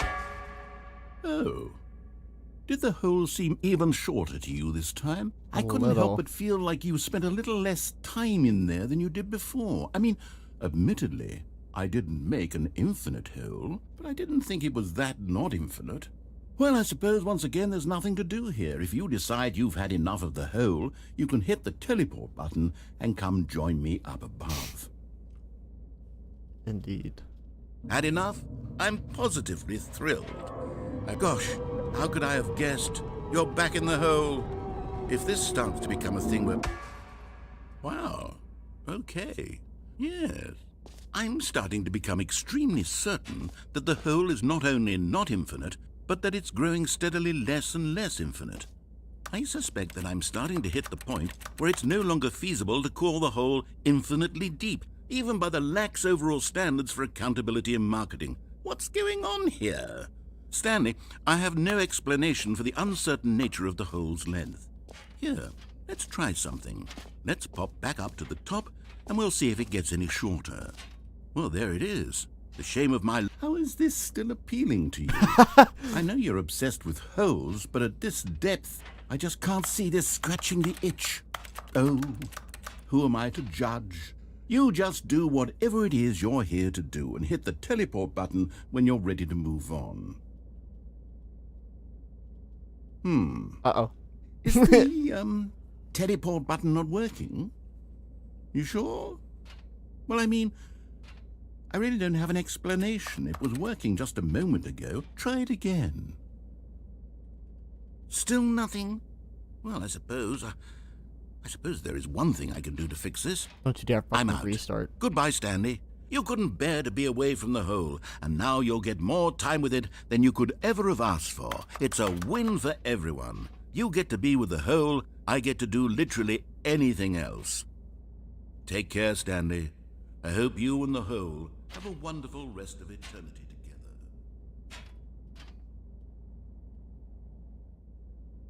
Well, it'll eventually go up, huh?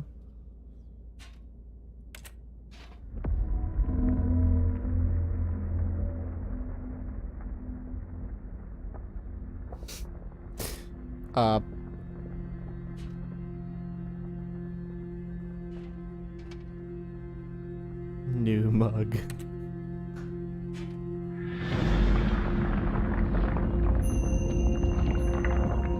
No, please. Please.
My head's stronger. Now you're no longer.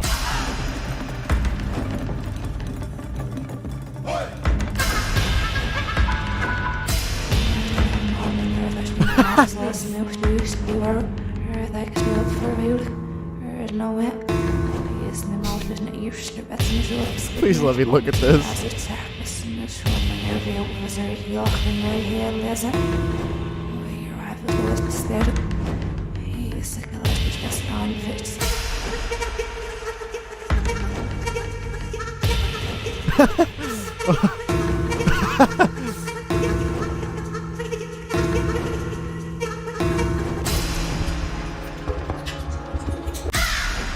Stanley?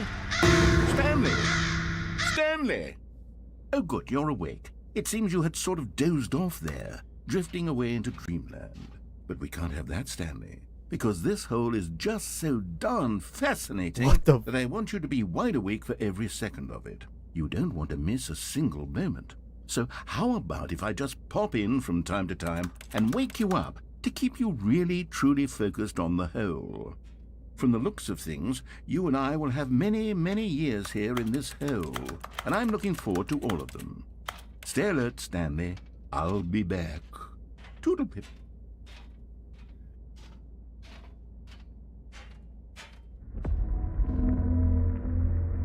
No. No. Nope. Oh. Don't you dare restart me. Swear to God, if you fucking restart me. Here we are. Go on. Try out some of the new features. Wait, I have the... Wait, okay. I still have the bucket. Can I get another bucket?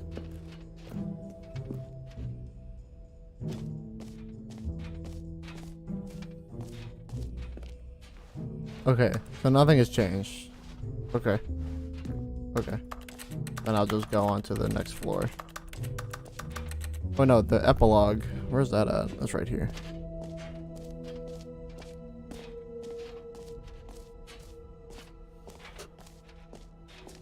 What's going on here? Playing the Stanley Parable Ultra Deluxe, or... An epilogue would be fun, wouldn't it, Stanley? Yes, yes, it will go at the end of the, well, we'll figure that out later. Playing a Stanley Parable 2 as what is being presented.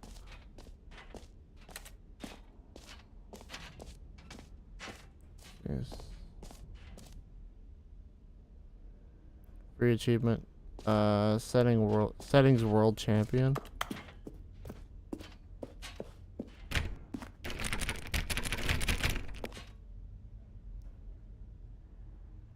What does that mean? Settings world champion.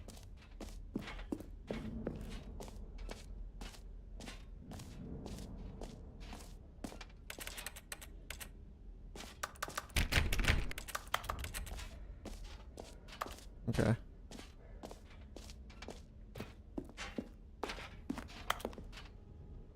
We go upstairs now, which is right here.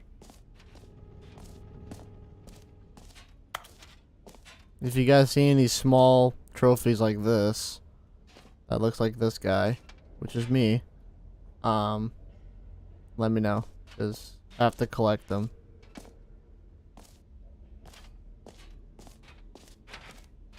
I need 5 more.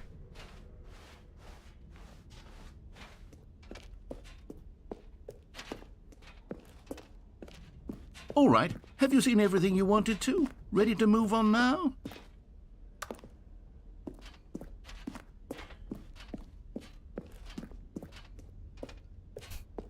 I still have this bucket.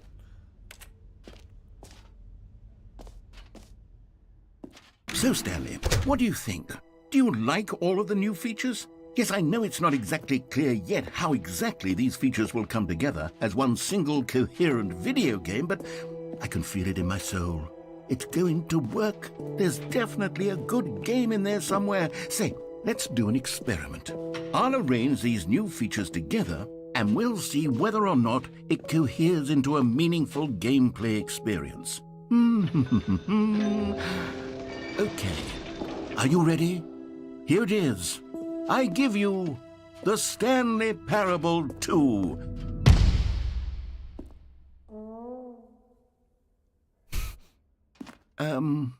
Well, I mean, there's potential here, right? It's sort of... Okay, never mind. Hold on, let me do a different arrangement. Okay, yes, this is much better. I feel good about this. Here we go. Version 2. Who am I kidding, Stanley? Hey. This isn't a coherent video game at all. It's a lot of gags. 4. And I do very much enjoy creating gags, but they don't add up to anything. I wanted more than anything to create a sequel that would capture all the magic of the first game. I wanted fans to love it. No matter how good these gags are, they won't stand on their own. They would need the structure and the gameplay of the original. Wait, maybe that's it. I can take the original Stanley Parable and simply, well, insert a few of my new features into it. Tastefully, of course. With respect. With care for the vision and integrity of the original game. Would it possibly work? I suppose it could. But it would need a really, really tremendous title screen. A title screen that says with bold and uncompromising conviction, "This is the Stanley Parable 2. Let me see if I can whip something up. All right, perfect. Go ahead. Take a look.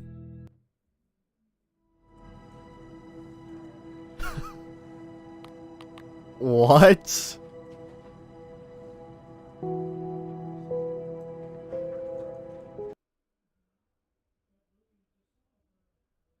This is the story of a man named Stanley.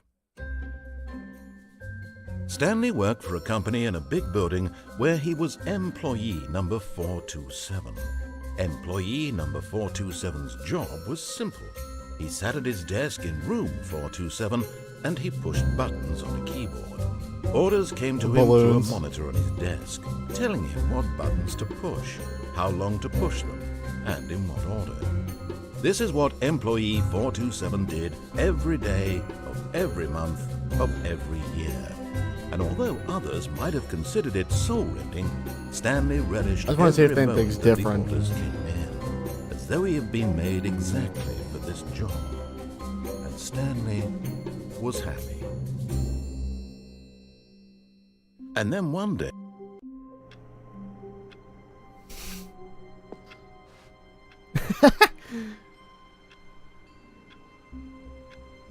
Get well someday. all of his co-workers were gone. What could it mean? Stanley decided to go to the meeting room. Perhaps he had simply missed a memo. Oh my fucking god. Stanley picked up the bucket.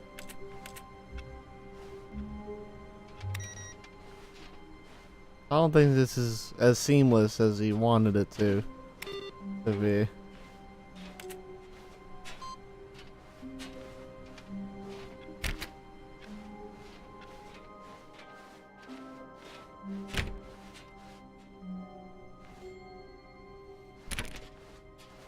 Stanley clutched the bucket tightly to his chest and entered the door on his left. Yes.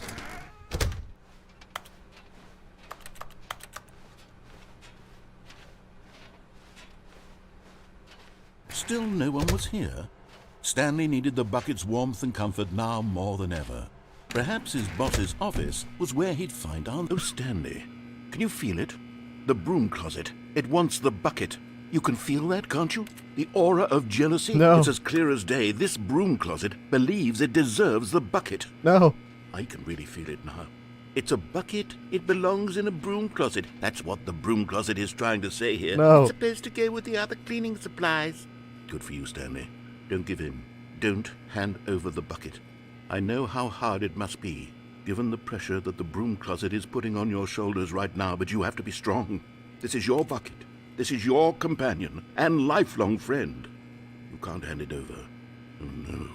We're getting into name-calling now, it seems. Is this how low the broom closet has sunk, that it has to resort to this stream of petty insults simply in order to get you to hand over the bucket?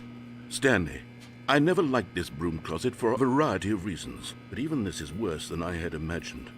And wait, now the broom closet has the gall to imply that you and the bucket are not truly deep and lasting friends? That your relationship is purely superficial and convenient? That your life is so banal and meaningless that you'd feel the same sort of kinship towards any inanimate object which happened to lay in your path in an even partially enticing manner? Well, I never. Go on, Stanley. Lay into it. Really tell the broom closet off for its demeaning comments. Fuck you. Expand on the wide variety of experiences you and the bucket have shared together. you. Go through each of them point by point. Share your journal entries detailing the rich emotional landscape of your feelings for the bucket as they have changed and evolved over the years. I bet you it Let goes him have right it. there.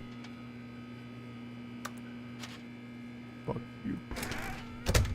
Fuck you. Okay, I've got you something which I think will help settle this debate once and for all. Here we go. There. Now it's settled. No more debate, no more discussion. Take a hike, broom closet, with all your meandering philosophical diatribes about the nature of cleaning supplies and their relationship to broom closets in the Damn. natural order of things.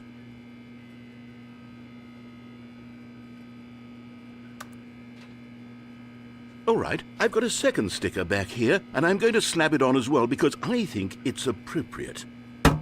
You see, I feel that it works because the sticker is also a bucket. That way, if you're ever unsure whether the thing you're holding the is broom a closet's bucket the or not, best. you can look down at this sticker and say to yourself, "Ah, it's a bucket." There really is a wide variety of applications for this sticker.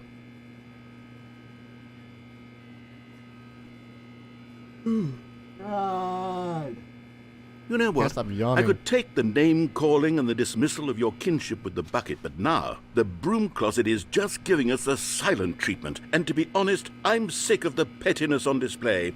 You can stay here all you like, but I've had it with this impetulant room of cleaning supplies. Easily the most childish such room I've ever been in. I'll see you outside, and we can get on with the story about you and your bucket.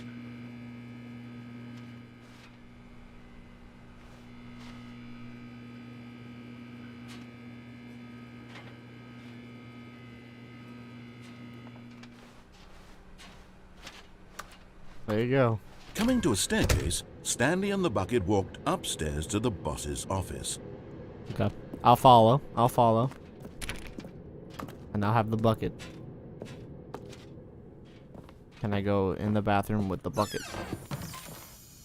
You found one of them. One of the miniature Stanley figurines. Remember, no reward for collecting all of these, only the intrinsic pleasure of a job well done. You can't buy that sort of happiness, Stanley. God knows I've tried. So, I implore you to savor each and every moment you come across one of these beautiful figurines.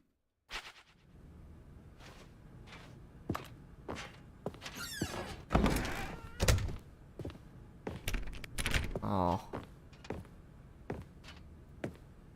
Stepping into his manager's office, Stanley was once again stunned to discover not an indication of any human life. Crushed by the weight of this revelation, Stanley may have broken down into an emotional dumpster fire if not for the soothing presence of the bucket. Even now, in his darkest of hours, did the bucket's warmth and guiding light pierce the dark clouds of confusion and chaos. It would be with him always. The bucket would, and he knew it. The two of them were inseparable. At this point, Stanley was so absorbed in the tender spiritual connection he shared with the bucket that he didn't notice the keypad behind the boss's desk. Nor in his bliss of simply being near the bucket did he have any notion that the PIN number for the keypad was 2845. But Stanley guessed the correct code by sheer luck. Was it that the bucket knew all along? Was the bucket guiding him?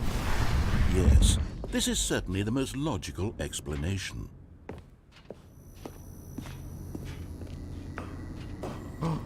Another miniature Stanley figurine. This, there really must be a snappier name for these things. What about mini-stands? Stanley figs? What about Stanlerines? Yes, I think I like that. Another Stanlerine under your belt.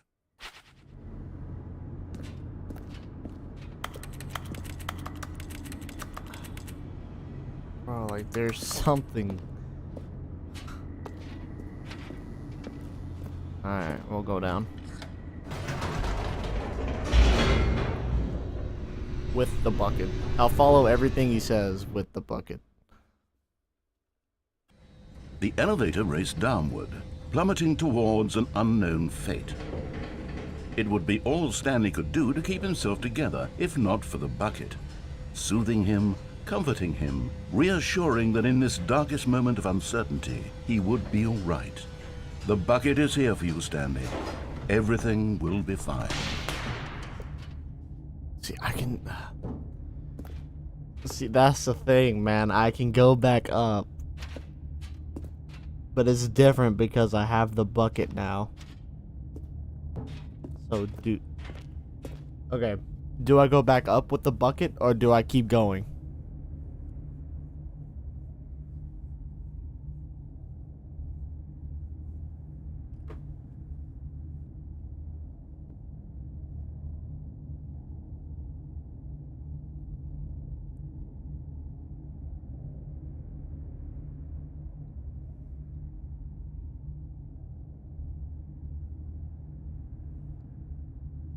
Because it's different if I go up with the bucket.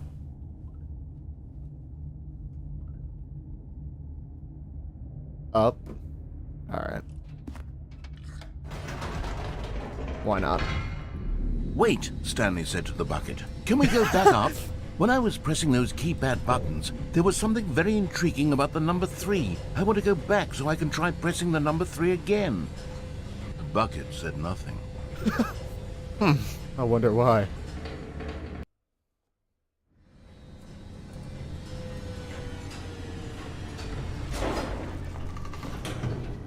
Pressing the number 3?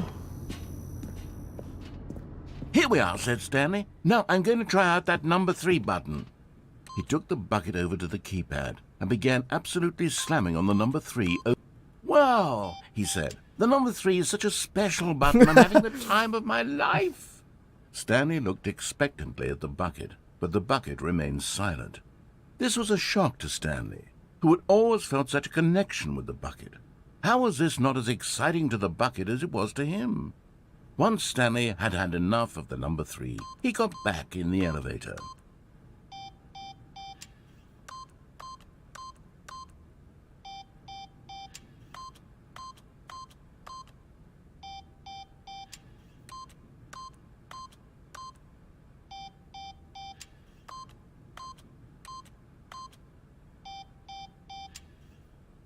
Okay, that's it.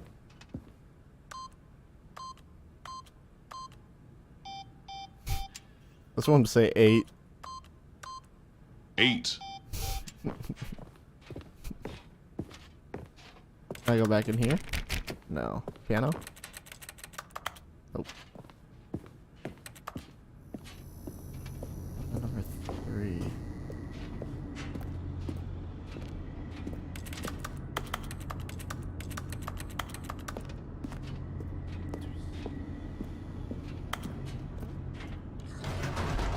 Perhaps the bucket had missed something. Perhaps it had not seen how much joy Stanley got from slamming the number 3 repeatedly.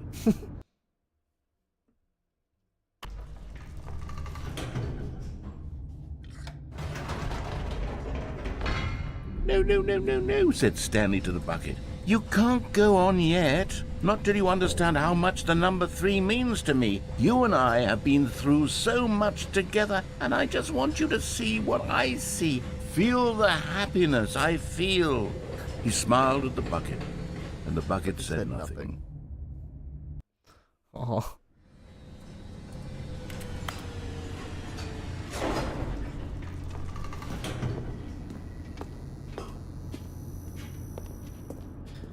Here we go, said Stanley. This time I'll really show you. He ran to the number 3 and began to wail on it like a musician on a beloved instrument, weaving a concerto of truth and passion. He wielded the number 3 like a fine artist would wield a paintbrush. He told stories through the number 3, stories of his dreams and hopes and fears, and the whole time he looked to his bucket for a reaction of some kind. Anything to let him know that the bucket appreciated what he was doing. The bucket conveyed absolutely nothing at all, only silence. Crushed by a wave of dejection, Stanley returned to the elevator.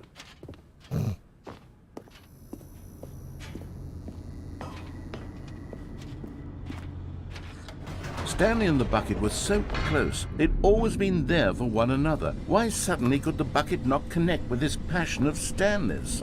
The question caused Stanley to ruminate the whole way down the elevator. He knew that there must be a way to get through to the bucket, to communicate fully with his dear friend. Surely there was a solution, mustn't there be?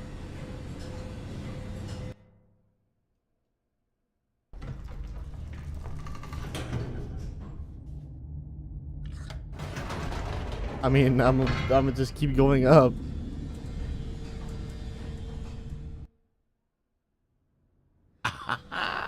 Said Stanley. I know what to do. I know how to fully express this feeling in my heart. He decided right then and there that he would hold a press conference where he would speak to the public on all matters relating to pressing the number 3 over and over.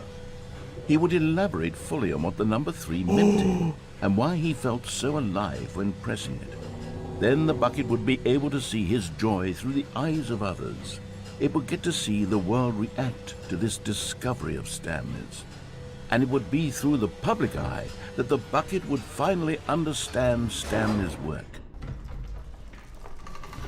For months, he advertised and marketed his press conference, building excitement around it, developing and rehearsing it, until it couldn't be refined a single measure further. When the big day arrived, Stanley was as prepared as he'd ever been for anything in his life. This was it.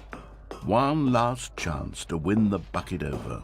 One opportunity to share a true connection with a loved one. That was another Stanley down there.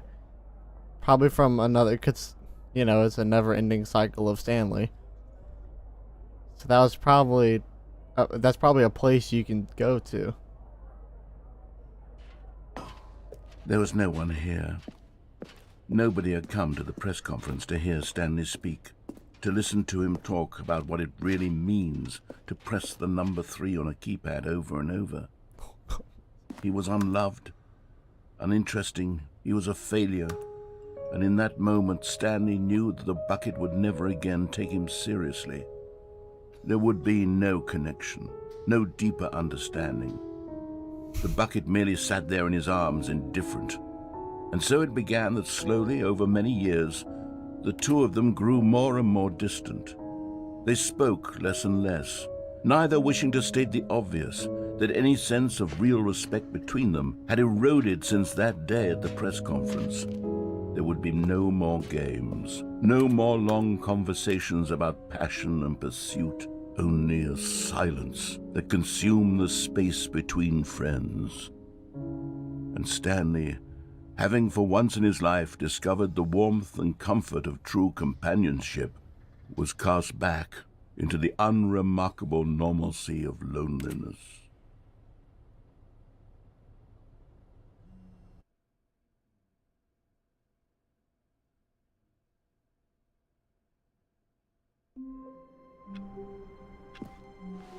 All of his co-workers were gone. What could it mean? Stanley decided to go to the meeting room. Perhaps he had simply missed a memo.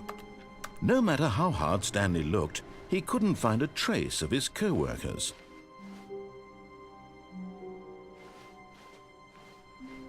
Stanley lifted the bucket into his arms, and a wave of comfort rushed over him.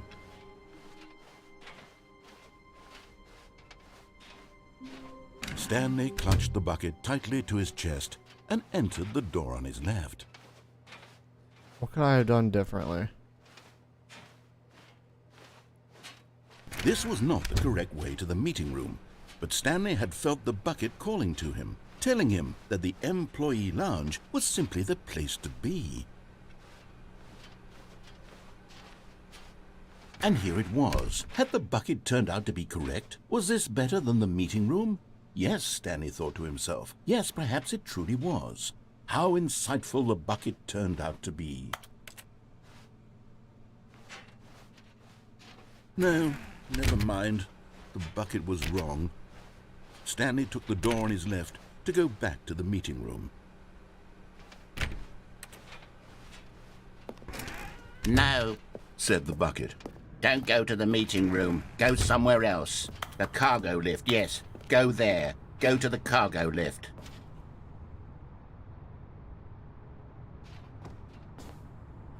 Wait, oh my god, I found... Okay, I'm going back to the name of these little Stanley figurines, and now I'm torn between Stanlerines and Figlies. What do you think, Stanley? What name better encapsulates the intrinsic sense of happiness that you get from seeing a small number in the corner of your screen go up by 1? Let me sit on it. I'm sure it will come to me. What the hell? What is this?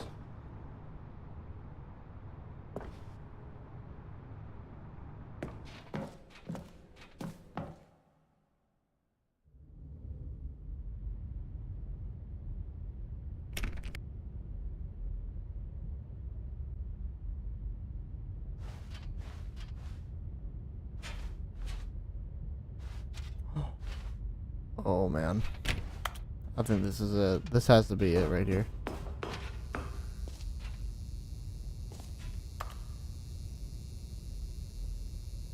Narrator dialogue. Oh, it's a bunch of them.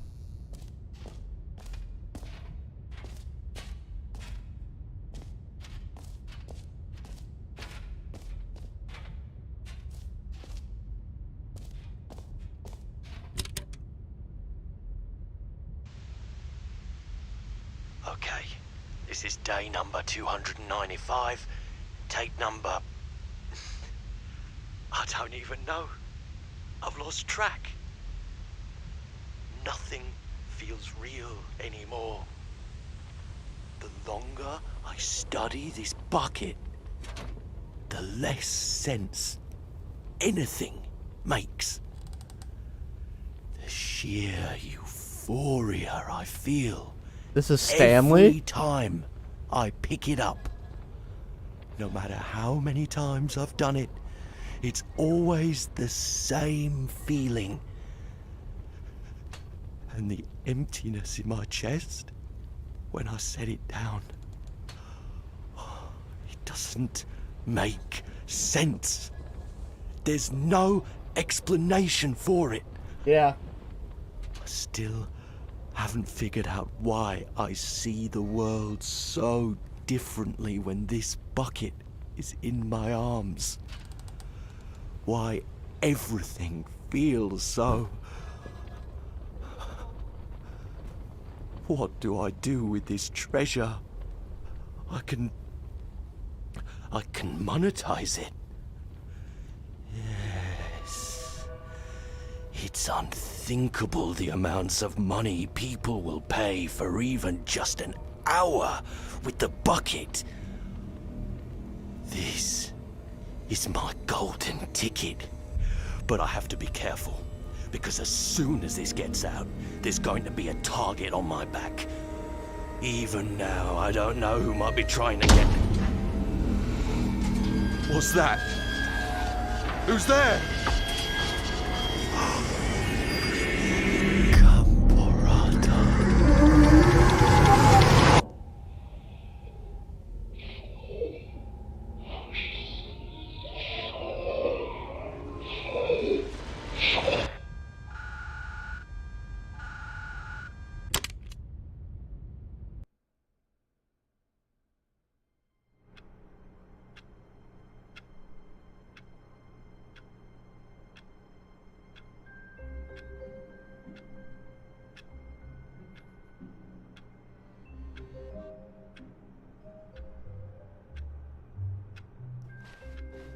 All of his co-workers were gone.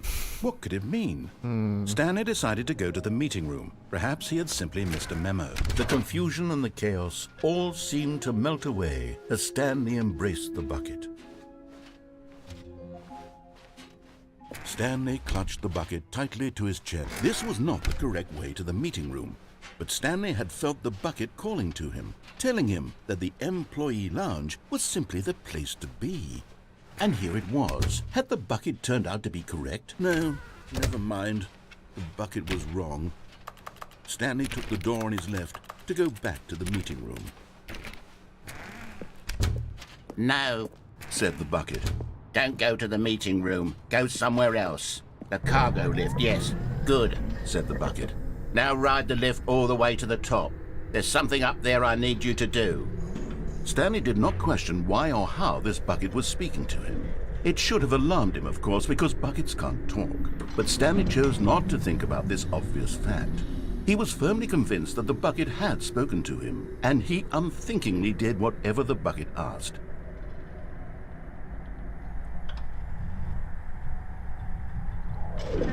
In here. Said the bucket. Go into this dark room over here. Stanley once again obeyed blindly. Dark room? What dark room? There's no dark room. This one? Hey, this is the one with the phone. Light's gonna come on. Now pick up the phone. Said the bucket. Pick up the phone, and it will take us back home, where we can go about life together. This is the sad story of a man named Stanley and his bucket. Once upon a time, I gave Stanley a bucket because I thought he was lonely and could use a friend. And then, very distressingly, he began to believe the bucket could speak to him.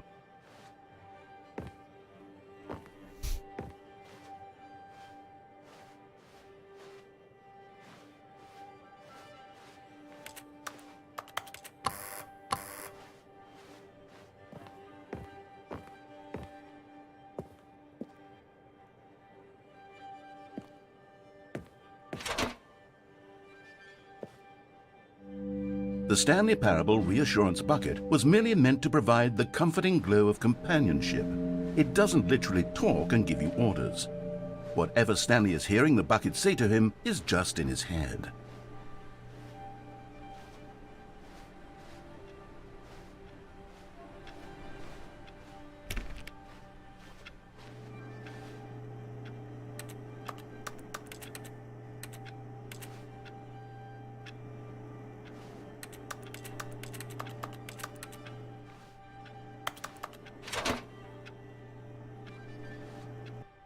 Lately, I've been concerned about him. Wouldn't you be concerned as well? To see him delusional like this, obsessing over an inanimate metal object? I want to say something to him, but I don't know how I can convince him. I don't know if he'll listen to me. Oh, I'll try anyway. Stanley, can you hear me? Listen to me. It's just a bucket. It can't think, it can't talk. All it will ever truly do for you is effectively transfer a liquid from one location to a different location. That's it. It doesn't do anything else.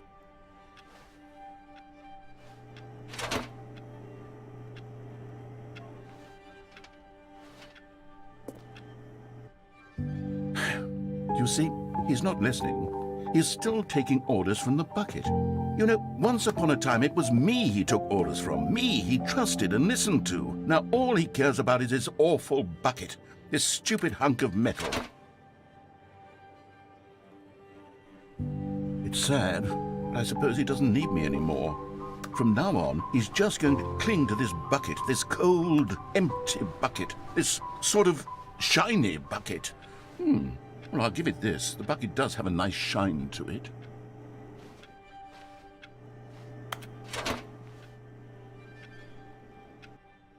Yes, I suppose on closer inspection that it doesn't quite look like your average hardware store bucket. It's just a little more, what am I trying to say? Sturdier, more capable of transporting liquid. Like it would be better at moving an amount of water from one room to another.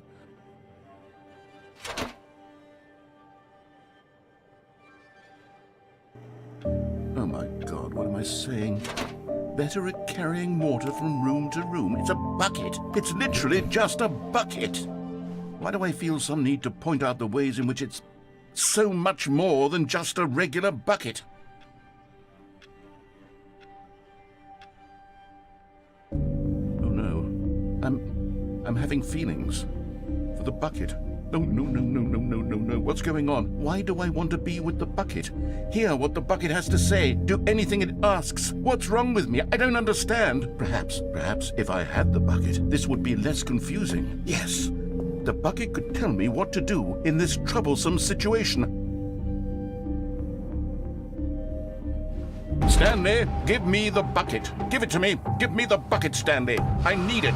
Give it to me now. Give it or I'll...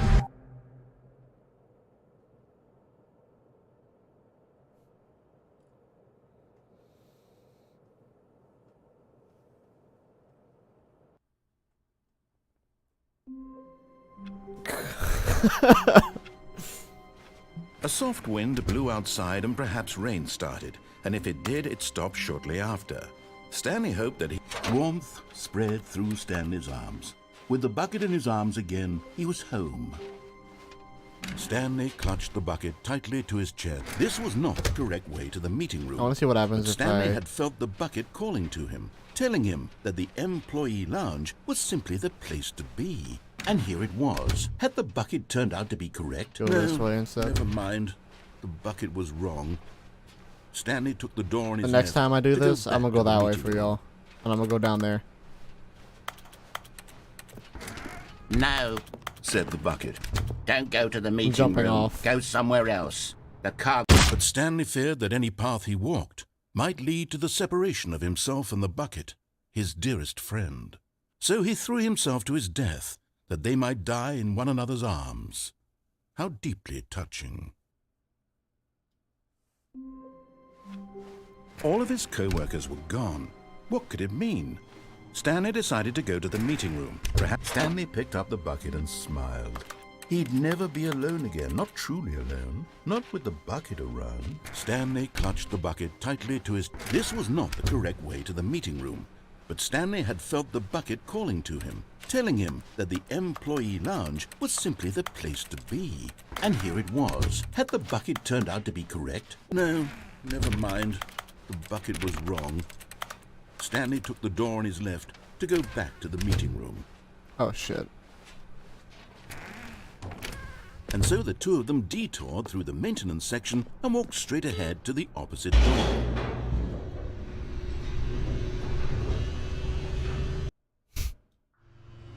Oh, good, Stanley. I'm glad you found your way here. I knew you'd find this place eventually.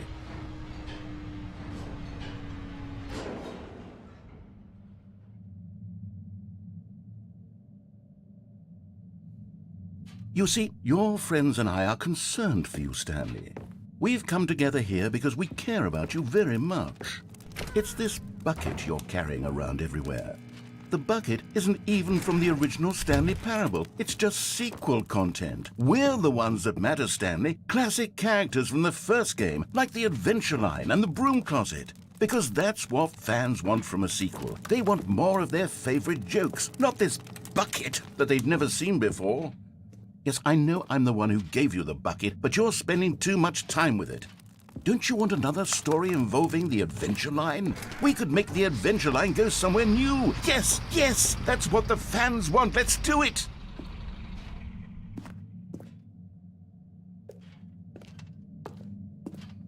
Whee! Look at that wacky line. Who knows where it'll go off to next? Oh, and it played some silly music as well.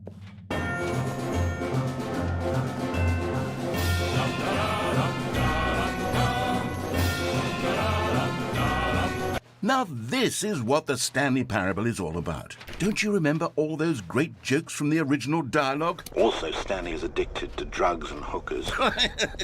Yes, it's as classic now as it was back then. Let's do it for the fans, Stanley. Let's give them more content exactly like this. Where is this going? If we want to going? do that, you're going to have to give something up. The bucket. I'm fine with that.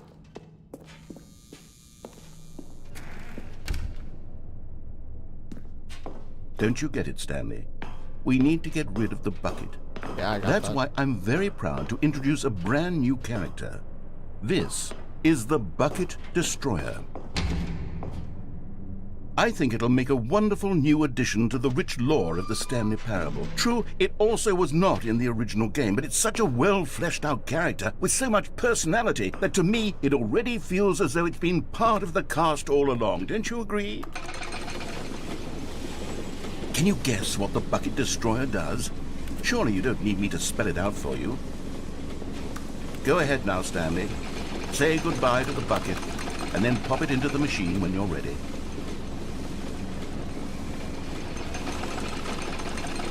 Now listen to me. It's crucial that you give it the bucket. I don't know what the Bucket Destroyer will do if it can't destroy your bucket. Destroying buckets is all it knows. That is its singular personality trait. Sure, I can hear you saying, how does a character with only one personality trait deserve to join the pantheon of beloved Stanley Parable characters? Well, you see, if you were to really explore the Bucket Destroyer, you would see that its desire to crush buckets is so densely loaded with complexity and nuance that it's really like 10 personality traits. What other object in this game can you even say that about? The Broom Closet? Certainly not. I wonder what sort of Bucket Destroyer merchandise the fans will be clamoring for after this. Okay, the Bucket Destroyer is getting very upset now. You'll have to hurry and feed it. We can't get back to the classic Stanley Parable characters like the Adventure Line or the Bucket Destroyer until you crush that damn bucket. Quickly now, the fans are waiting. Do it, the fans, Stanley. Give the fans what they want. Hurry and...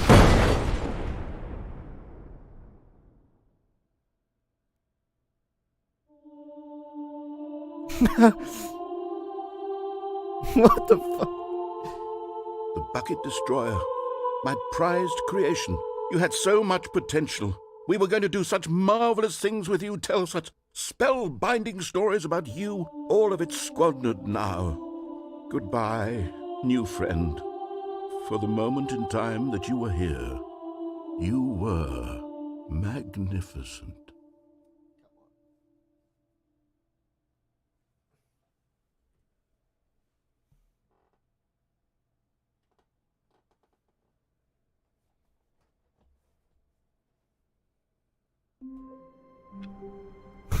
What the fuck is happening? How long was I sitting there? Stanley wondered to himself. Minutes? Days? Centuries? The good old bucket. Just Stanley and the bucket, off on another thrilling adventure together.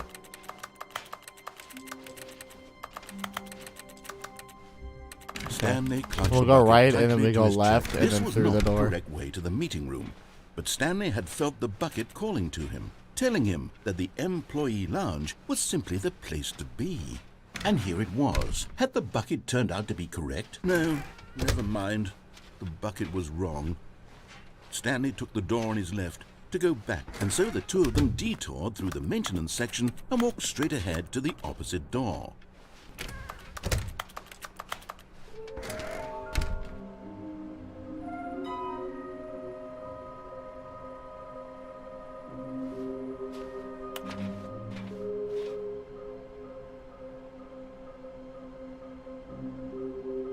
Somewhere both red and blue. Okay, I know where that is.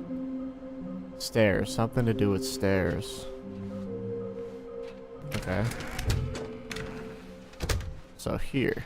So it's under the stairs. Coming to a staircase, Stanley and the bucket walked upstairs to the boss's office.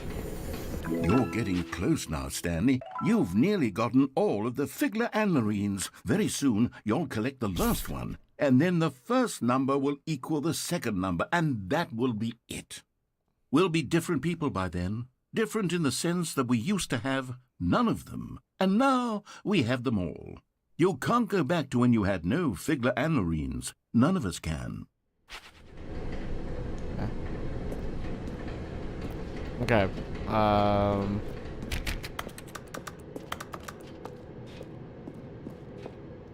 I guess I'll go up here. Okay. Ah.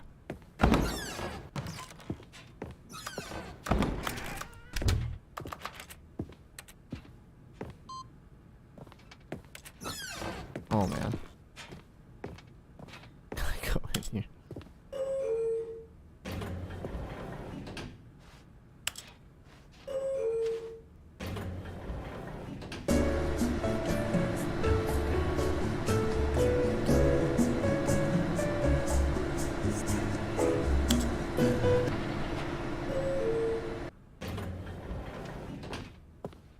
I'll see if anything was different. I've already done this.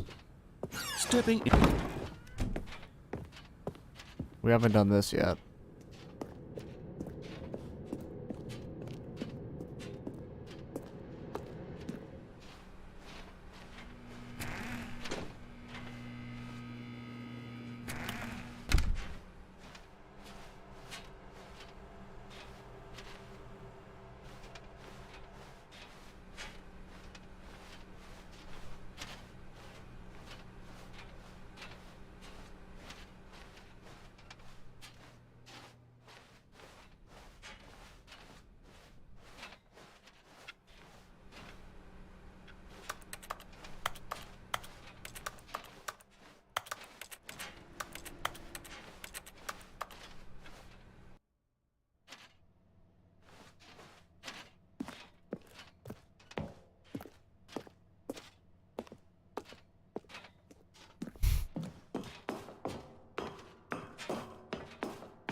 This part has to be different, right?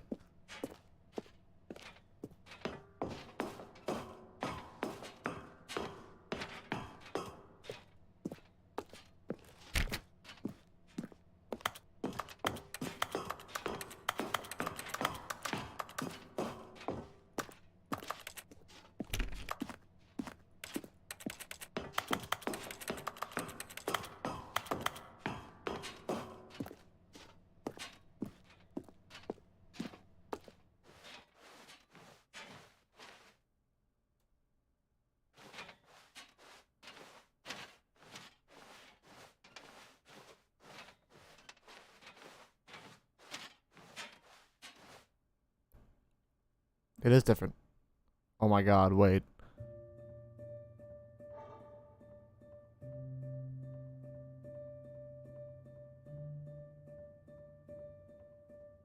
Animations?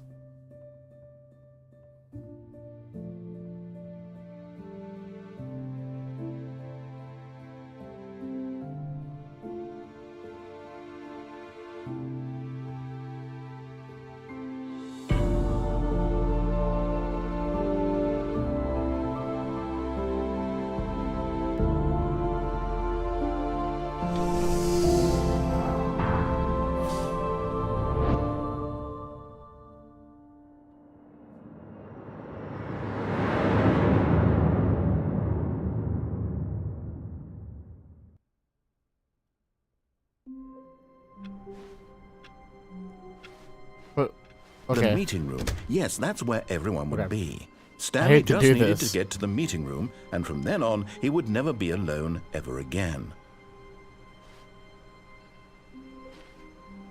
Okay, never mind. I was gonna say I hate to do this to y'all and have to walk all the way up those stairs again, but well, I don't have to. When Stanley came to a set of 2 open doors, he entered the door. This was not the correct way to the meeting room, and Stanley knew it perfectly I might as well well. get the other Perhaps he wanted to trophy. stop by the employee lounge first, just to admire it. The lounge was grand, majestic, perhaps too, but eager to get back to business, Stanley took the first open door on his left. Stanley was so bad at following directions, it's incredible he wasn't fired years ago. Look, Stanley, I think perhaps we've gotten off on the wrong foot here. I'm not your enemy, really, I'm not. I realize that investing your trust in someone else can be difficult, but the fact is that the story has been... But in his eagerness to prove that he is in control of the story and no one gets to tell him what to do, Stanley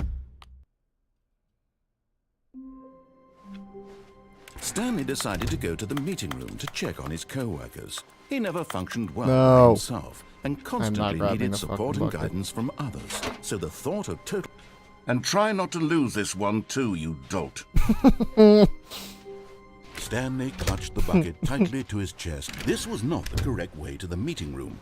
But Stanley had felt the bucket calling to him, telling him that the employee lounge was simply the place to be. And here it was. Had the bucket turned out to be correct? No, never mind. The bucket was wrong. Stanley took the door on his left to go back to the meeting room. No, Said the bucket. don't go to the meeting room. Go somewhere else. The cargo lift, yes. Good. Said the bucket. Now ride the lift all the way to the top.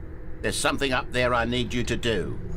Stanley did not question why or how this bucket was speaking to him. I have to go that way. It should have alarmed him, of course, because buckets can't talk. But Stanley chose not to think about this obvious fact. He was firmly convinced that the bucket had spoken to him, and he unthinkingly did whatever the bucket asked.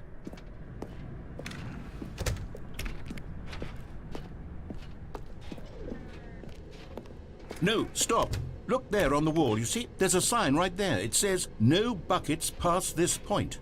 Stanley, how could you think it was okay to bring the bucket here? Unless, what if the problem is that you actually don't know what is a bucket and what isn't a bucket? I suppose that would explain a lot about your behavior up to this point. Which, if that's true, well, my goodness, I think we have to do something about it. This misunderstanding could have dire consequences on the entire rest of the game if not addressed quickly and properly. So much of the impact of the story is dependent on your understanding of what is and isn't a bucket. Please, step in here for a moment.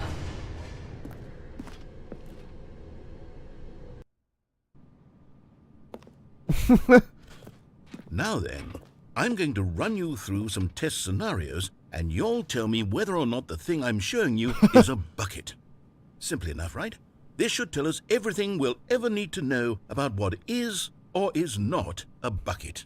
Okay, let's begin. Item 1. Is this a bucket? Incorrect. It is a hologram of a bucket, not an actual bucket.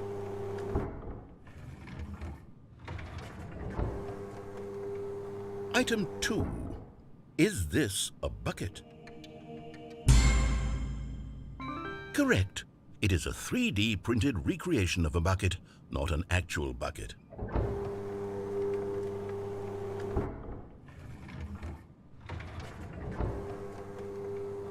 Item 3. Is this a bucket?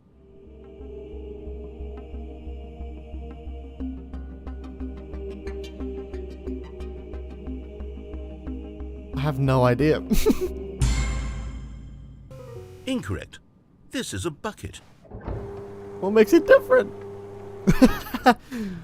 Oh man, I was gonna say yes. Item 4. Is this a bucket? Are you hallucinating? This is a tractor. It's an enormous machine that tills the earth. I thought this was a gimmick. How on earth did you manage to screw it up? Absolutely incredible. Let's just move on to the next one. Absolutely, that's a bucket. Is this a bucket?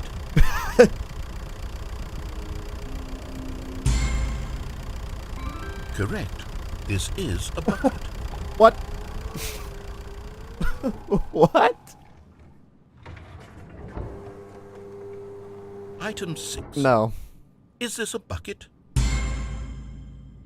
Trick question. Both. Gotcha. What? Item... Wait, hold on. I can't find the next one. Let me see. It should be around here somewhere.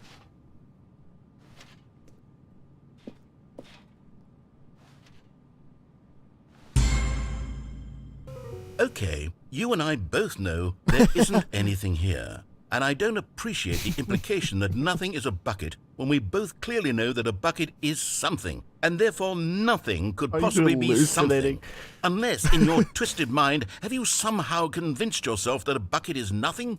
Answer me straight, Stanley. Do you believe that nothing is a bucket?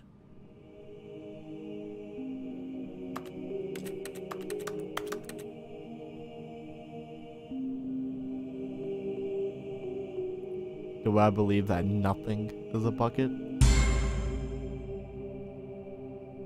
You know what? I'm too confused to even sort it out. I've lost all sense of perspective. What is a bucket? What isn't a bucket? Mere moments ago I could answer these questions with confidence. And yet now I'm somewhat adrift. Do any of us know what a bucket is? Am I a bucket? Stanley, I can't keep doing this.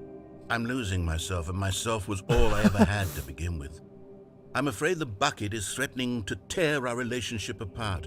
I can't have that. I'm sorry. But I'm going to erase all buckets from the game entirely. Okay. No. Here we go.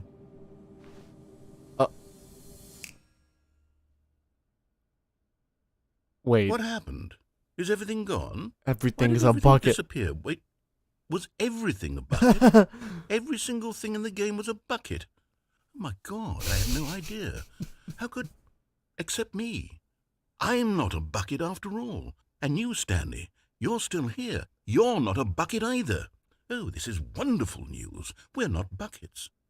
Yes, I actually feel much more at ease right now. It's delightful to get some clarity on that issue. But it doesn't change the fact that we haven't got a game. So, tell you what. I'll reset everything, and we'll put back all of the buckets, okay? And we'll know that it's all a bucket. But if you run into anyone else, maybe don't mention that. Who knows what that information might do to a person? All right, here we go.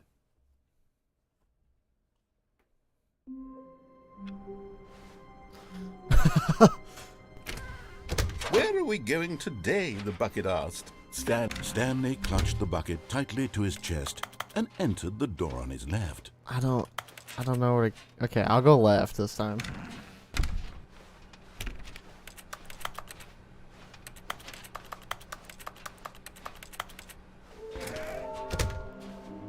Both red and blue. Yeah, I still haven't done that one because... Stanley, we must move on from this broom closet, simply because I have no remaining stickers. If I did, you can guarantee we'd be in here for hours. But alas, no stickers. No maidens.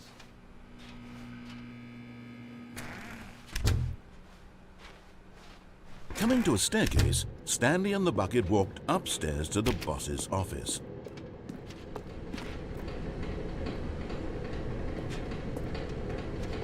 But Stanley just couldn't do it. He considered the possibility of facing his boss, admitting he had left his post during work hours. He might be fined for that. And in such a competitive economy, why had he taken that risk? All because he believed everyone had vanished? His boss would think he was crazy. And then something occurred to Stanley. Maybe, he thought to himself, maybe I am crazy.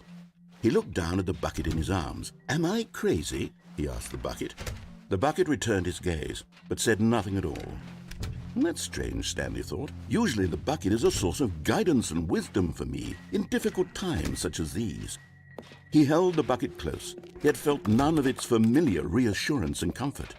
And that's when Stanley realized, this isn't my bucket.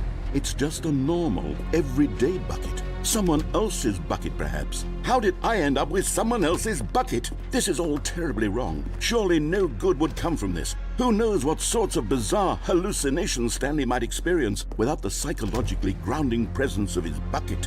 And indeed, now he noticed that the rooms were repeating, which was, of course, very odd. And now he felt himself floating off the ground. Oh, gracious, he exclaimed. Without my bucket, I've gone truly mad. Good heavens. Where is it? I must find it. Far off in the distance now, he heard it, calling to him. Stanley! Stanley, it's me, the bucket. Could it truly be? He rushed forward from room to room, passing by one bucket after the next. None of them were his. None of them were his special bucket. Come to me, Stanley. Find me. He had to find the bucket. He had to return to his old friend. It was the only way to truly restore his sanity. And then suddenly, he froze dead in his tracks. He knew where the voice of the bucket had been coming from. The real bucket was inside of him all along. It was incredibly painful. Stanley doubled over in agony and blacked out. Oh. This is the story of a woman named Mariella. Mariella woke up on a day like any other. She arose, got dressed, picked up her bucket of comfort and security, and walked to her place of work. But on this particular day, her walk was interrupted by the body of a man who had stumbled through town, talking and screaming to himself, and then collapsed dead on the sidewalk. Right away, she knew what the problem was. This man had no bucket. Of course he'd gone mad, ranting and raving about a narrator describing all of his actions and how everything is predetermined and free will is an illusion and it's all just a video game. It could all have been prevented if only he'd taken his bucket with him. Perhaps he didn't even realize he'd forgotten his bucket at home in the first place. How cruel the world can be, Mariella thought, and she hugged her own bucket even tighter. But of course, she had no time for this. There were a myriad of confusing problems she would soon have to confront at work, for which her bucket would provide absolute guidance and total clarity on everything. Heck yes, she thought to herself, my life kicks ass. And she backflipped all the way to work. She backflipped all the way to work. Wish I could do that shit. I could barely walk.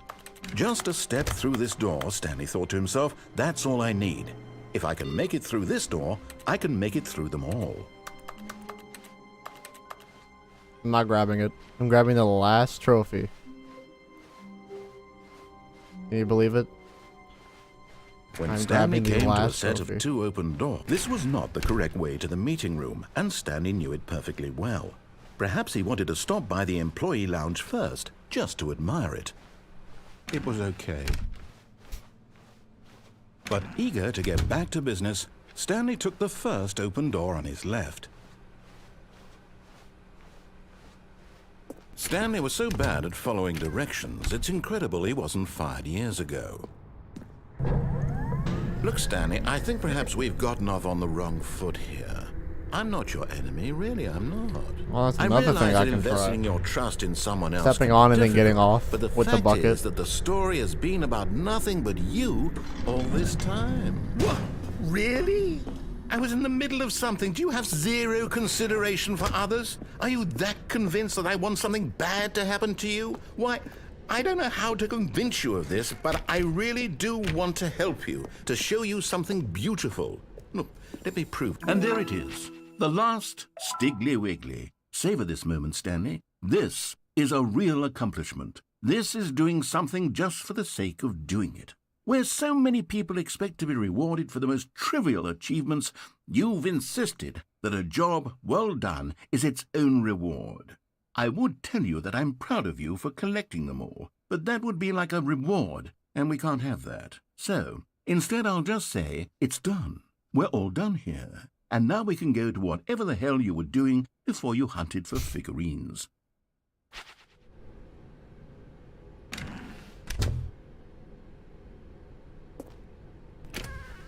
Now listen carefully, this is important. Stanley walked through the red door. Aha, perhaps you misunderstood. Stanley walked through the red door. I still don't think we're communicating properly. Stanley walked through the red door.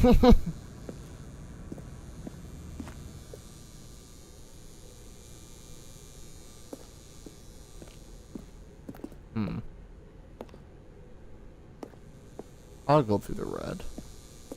Oh, thank God you are willing to listen to me. Do you see that I really have wanted you to be happy all this time? The problem is all these choices. The two of us always trying to get somewhere that isn't here. Running and running and running, just the way you're doing right now. Don't you see that it's killing us, Stanley? I wanted to stop. We would both be so much happier if we just stopped. And I think I have a solution. Here, let me show you.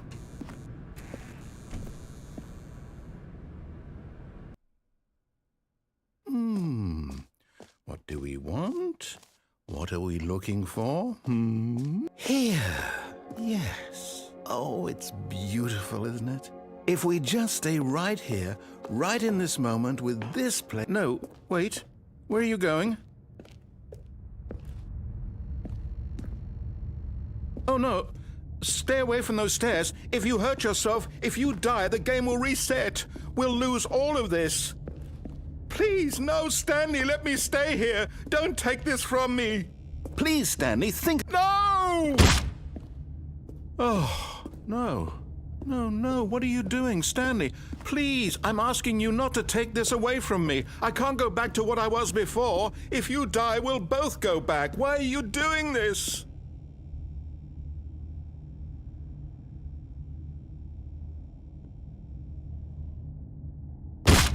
Stanley, let's go back to the other room. Can you do that for me? My God, is this really how much you dislike my game? That you'll throw yourself from this platform over and over to be rid of it? You were literally willing to kill yourself to keep me from being happy. Am I reading the situation correctly?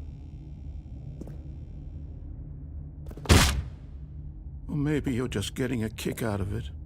I don't know anymore. I just wanted us to get along. But I guess that was too much to ask. It looks like you wanted to make a choice after all. Well, this one is yours.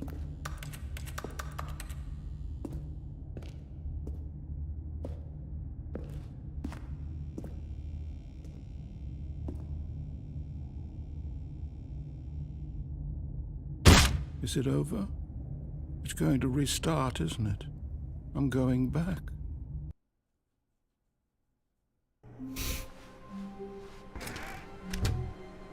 Oh shit, wait.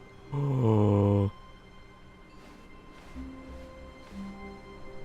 Whoa, I don't like that.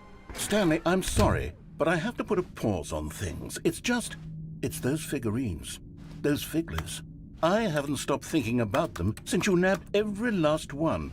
Wasn't it just the most intrinsically fulfilling moment of your entire life? Didn't it fill you to the brim with inner richness? Yes. Yes, I know we're supposed to be telling a story, but won't you please indulge me with one more trip back to the memory zone?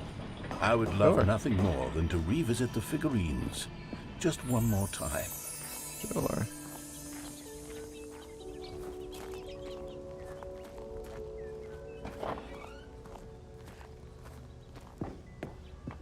Okay.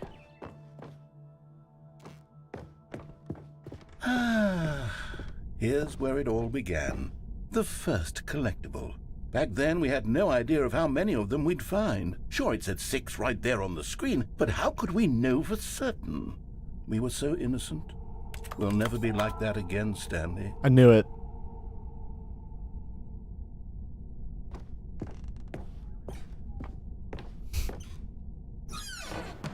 And here was a second Stanley. You found this one all on your own, just by poking around in the boss's bathroom. You did that, Stanley. I'll be honest. Back then, I had no faith in you to find any of them, let alone 6. But you continue to surprise me in all sorts of mundane, unremarkable ways.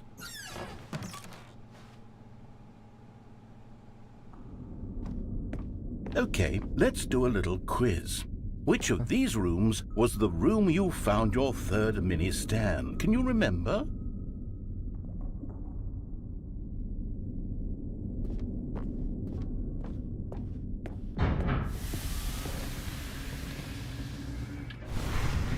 Hey, that's exactly right. It was here, behind the boss's office. It was the third one. You picked it up, and then after that, you had 3 of them. I'm glad these moments are so crystal clear in your memory, but I shouldn't be surprised. After all, science tells us that it's impossible to forget your third time doing anything. Let's see, what came next? Oh yes, we found a Figley in this pink room. Oh, well, I can't actually say I remember being in this room, yeah, but no. It's here in the memory zone, so it must have happened. What? This didn't happen.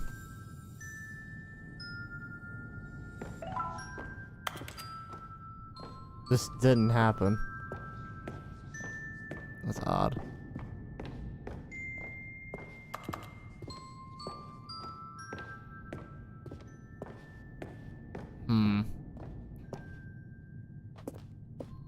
This was the 5th mini Stan, and this one was really something special. It was under the stairs. I remember it so clearly.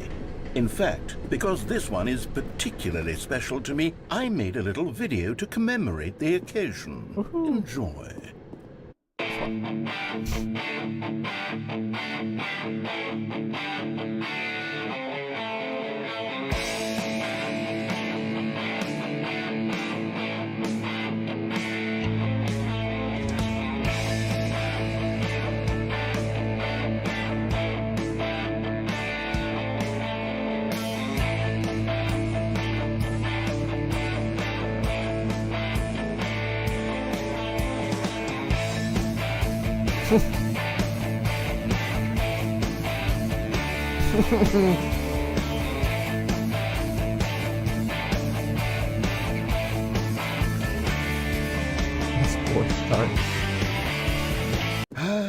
Takes you back, doesn't it? I spent a lot of time making that video, but it was 8 minutes I wouldn't have spent on anything else.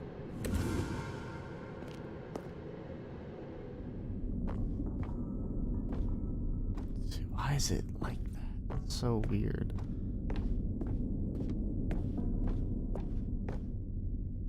And then, Stanley, then we came to the last collectible, the final figurine, right here by the red and blue doors. It actually this memory remembered. is the most distinct and clear in my mind, perhaps because it was the one that happened more recently than all the others.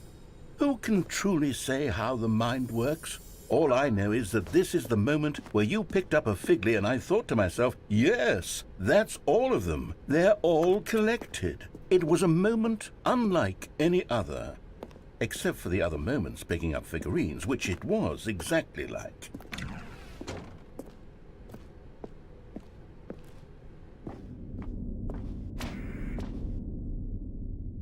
That's good to know. And then there was no more, because we've caught up to the present moment. Nothing left to do but move onward into the future. Goodbye, memory zone. This is taking No, I'm not done. I'm not ready to move on. Stop the loading screen. Isn't there some way we can stay here, keep enjoying these figurines? Let's just go backwards. We'll do the memory zone again from the opposite direction. See how that feels. Is it gonna take away my trophies? Okay, yes, the room with the red and blue doors. Nope. I remember this. I must say, of all the figurines we looked at in our initial tour of the memory zone, this one is the most distinct and clear in my mind. Let's keep going, I want more.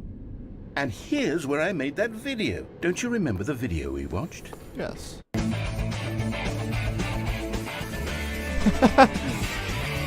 Yes, I love that video.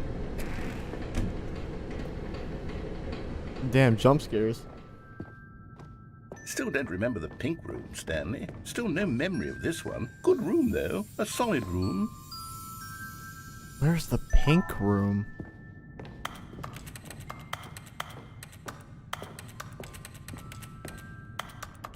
These really were a treat to hunt down. You know, if there had been any kind of reward for finding all of these, it really would have neutered the intrinsic joy of collecting them. I'm very glad we resisted the temptation. Next one.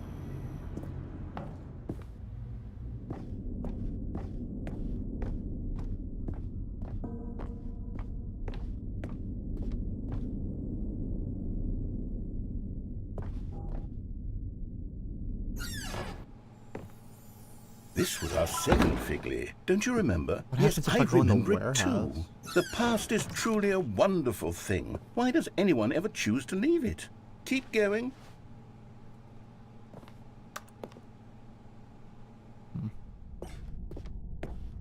This is it, the very first one we found in the exhibit where I introduced you to the figurines. Oh, I want more memories, Stanley. I want to keep going. What else is there? What came before this?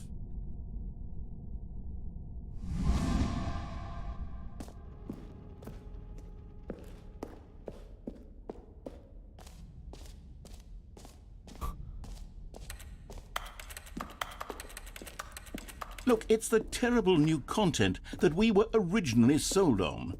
I remember hating it back then. But time does put a rosy filter on everything. In fact, I dare say I'm actually quite fond of it now. Look how much fun the past is. I want more. More memories.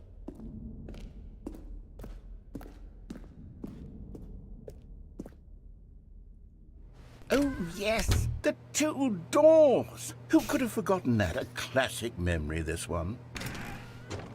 Oh, man. Okay. It's really gonna do this. And before everything else, there was your office.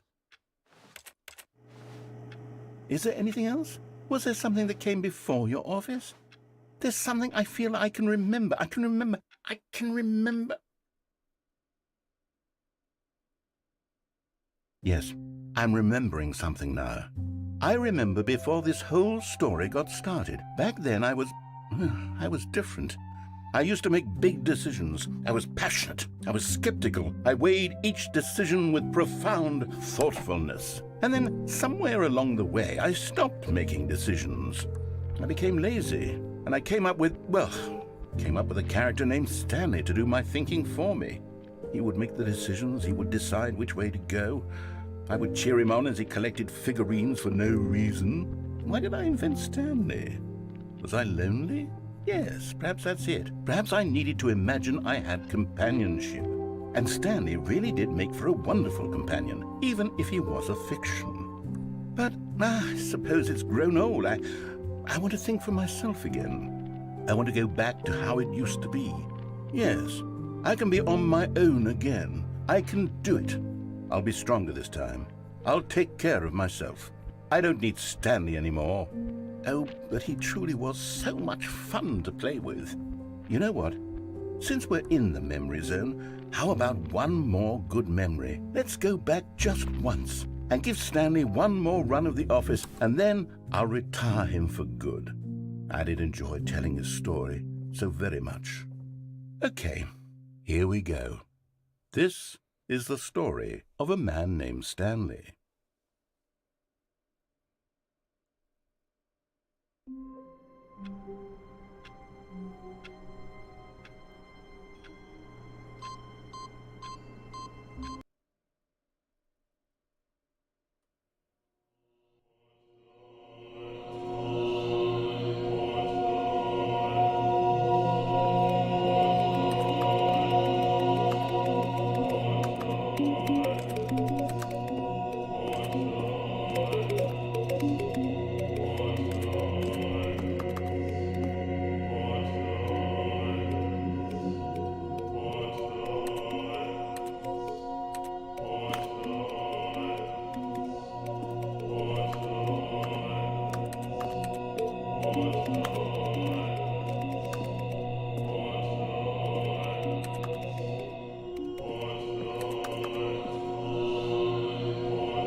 All of his co-workers were gone.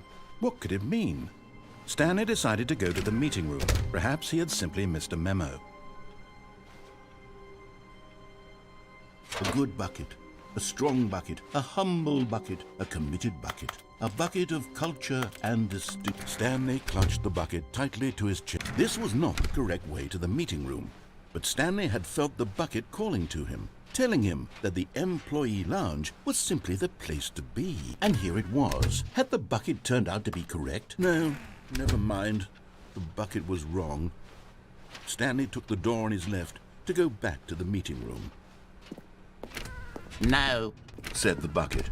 don't go to the meeting room. Go somewhere else. The cargo lift, yes. Oh, well, look who's got cold feet. Well, from here, it looks like the only way forward is down, since the lift won't be coming back, but that's okay. You've got a bucket. Did you know that buckets are routinely used as cushioning devices? It's true. You can fall on a bucket from literally any height and survive. I'm serious, Stanley. Jump! Jump with the bucket. Whoops. Looks like I was wrong. How clumsy of me.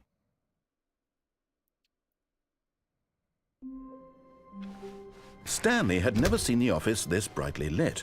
Was it a sign of something? He hoped it was. The embrace of an old friend. A weathered companionship that stands the test of time. Stanley clutched the bucket tightly to his chest and entered the door on his left.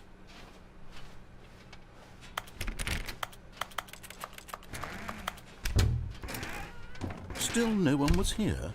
Stanley needed the bucket's warmth and comfort now more than ever. Stanley, we must move on from this broom closet, simply because I have no remaining stick. Coming to a staircase, Stanley and the bucket walked upstairs to the boss's office.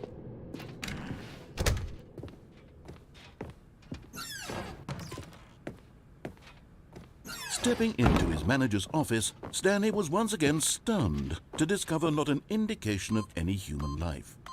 Crushed by the weight, but Stanley guessed the correct code by sheer luck. Was it the bucket knew all along? Was the bucket guiding him? Yes, this is certainly the most logical explanation.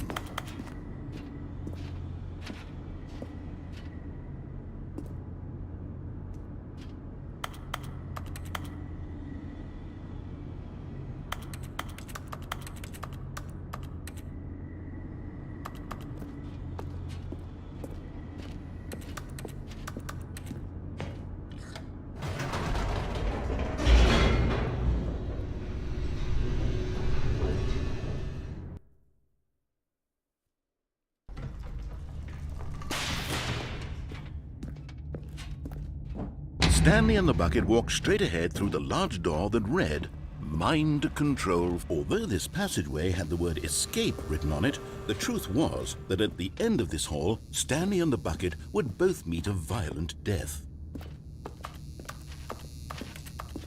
The door behind them was not shut. Stanley and the bucket still had every opportunity to turn around and get back on track.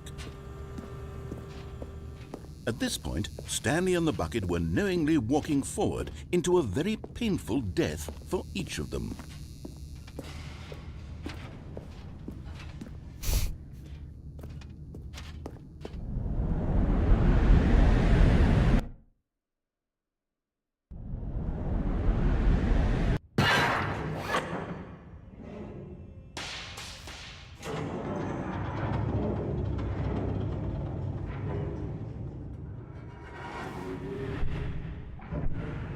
As the machine whirred into motion and Stanley and the bucket inched closer to their demise, Stanley reflected on how meaningless the bucket's warmth and comfort had turned out to be. To be sure, it puts the mind and the soul at ease to embrace the bucket, but what use is a sense of ease when you're about to be crushed to death? This is what Stanley thought to himself, and he sort of kicked himself for wasting so much time carrying a bucket everywhere. Farewell, Stanley.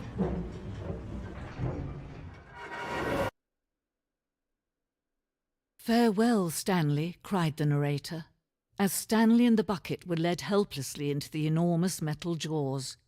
In a single visceral instant, the bucket's life came to an end as it was crushed violently to death.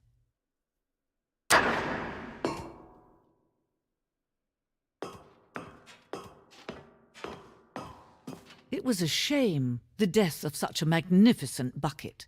It's true that all buckets are radiant in their own way, but this one stood above the rest. It was a glorious bucket to behold.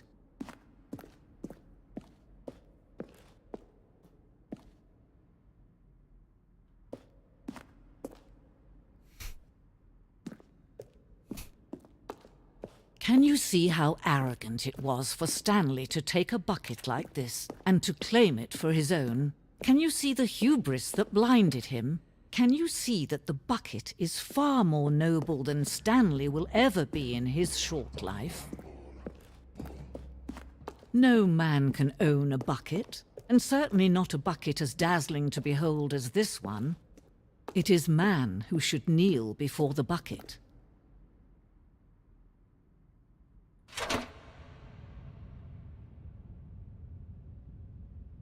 But there is something we can do. Something we can do together, you and I, that will right this terrible wrong. Let Stanley die. Let him be crushed by the machine. Don't reset the game. Don't give him another opportunity to run off with another beautiful bucket. We can save the world's buckets from their treatment as tools and implements if only we let Stanley die together. The bucket shall take its place as ruler, as leader, as commander of a new world, a new vision of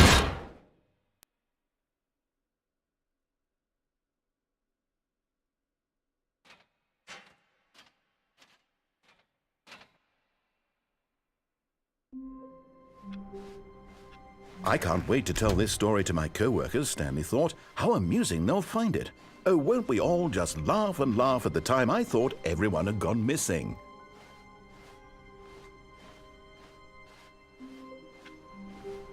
The bucket made Stanley want to be a better man and a better co-worker. In time, perhaps, he would become both of those things.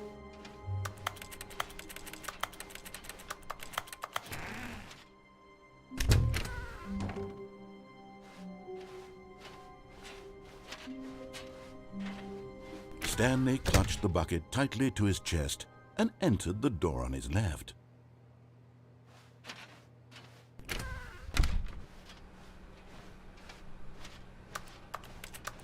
Alright. Still no one was here. Stanley needed the bucket's warmth and comfort now more than ever. Perhaps his boss's office was where he'd find. Coming to a staircase, Stanley and the bucket walked upstairs to the boss's office.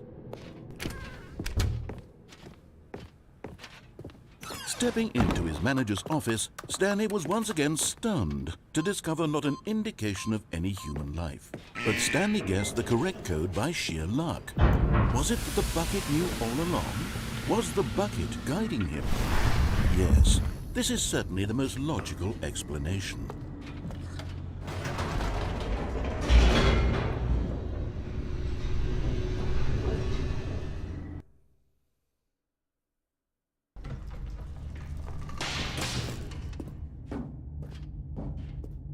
Stanley and the bucket walked straight ahead through the large door that read, Mind Control Facility.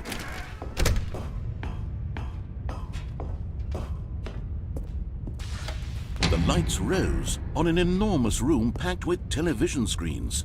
What horrible secret did this place hold? Stanley and the bucket both wondered to themselves.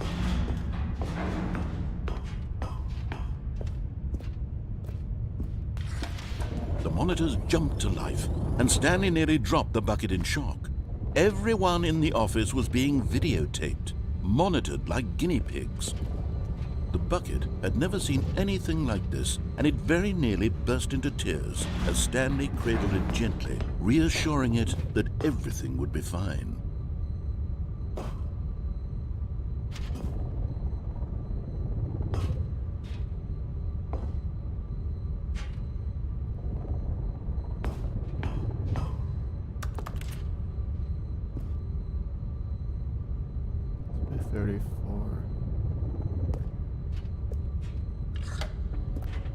Was the bucket under the mind control facility's influence as well? Had the bucket been told to do things it didn't wish to do? What kinds of things does a bucket want to do or not want to do in the first place? These questions raced furiously in Stanley's feeble mind. No! He screamed into the bucket. He couldn't accept it. His own life in someone else's control, never! He squeezed the bucket tighter. His one friend in the entire world. At this point, he could trust no one except for the bucket. But here was the proof. The heart of the operation. Controls labeled with emotions, happy or sad or content. Walking, eating, working, all of it monitored and commanded from this very place.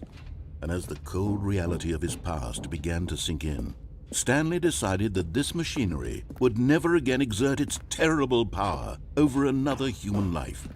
For he and the bucket would dismantle the controls for good. Two best friends, Stanley and the bucket, up against the world. They high-fived in a really cool way, and the bucket made a sassy comment about taking down the system.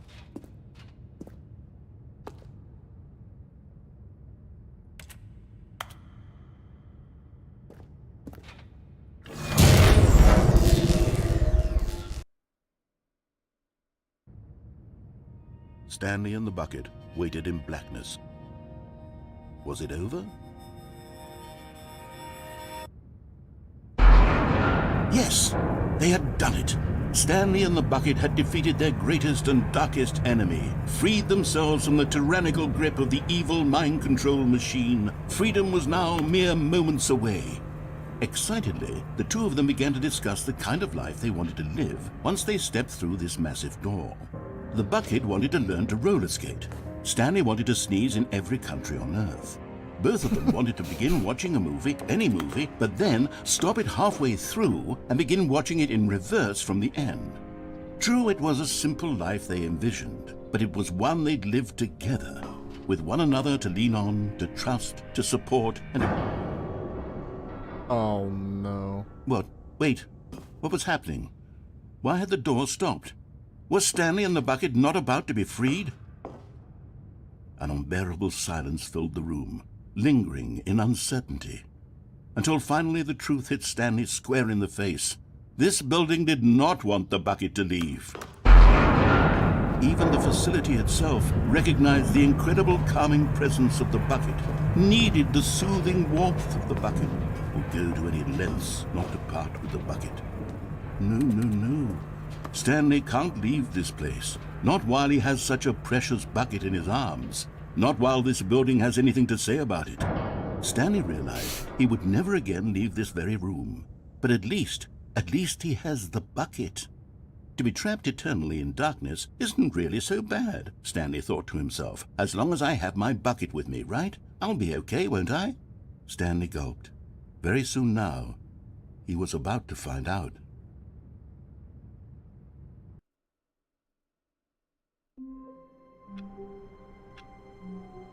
Okay. All of his co-workers were gone. What could it mean? Stanley decided to go to the meeting room. Not everyone is so lucky to have a bucket, but Stanley is a very lucky fellow. Very lucky indeed.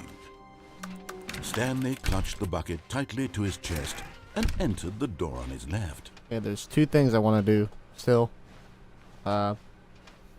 Still no I one want to was go out here. of the Stanley needed the map. bucket's warmth and comfort now more than ever. Perhaps his boss's office was where, coming to a staircase, Stanley and the bucket walked upstairs to the boss's office. I want to go out of the map with the bucket, and I want to... what I'm doing right now is go and save the Stepping machine. into his manager's office, Stanley was once again stunned to discover not an indication of any human life. But Stanley guessed the correct code by sheer luck. Was it that the bucket knew all along? Was the bucket guiding him? Yes, this is certainly the most logical explanation.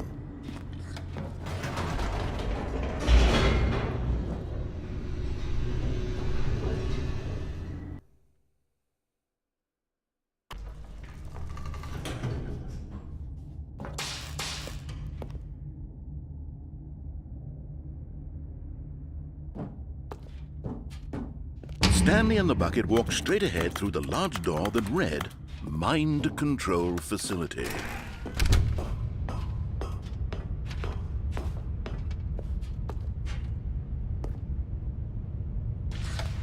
lights rose on an enormous room packed with television screens.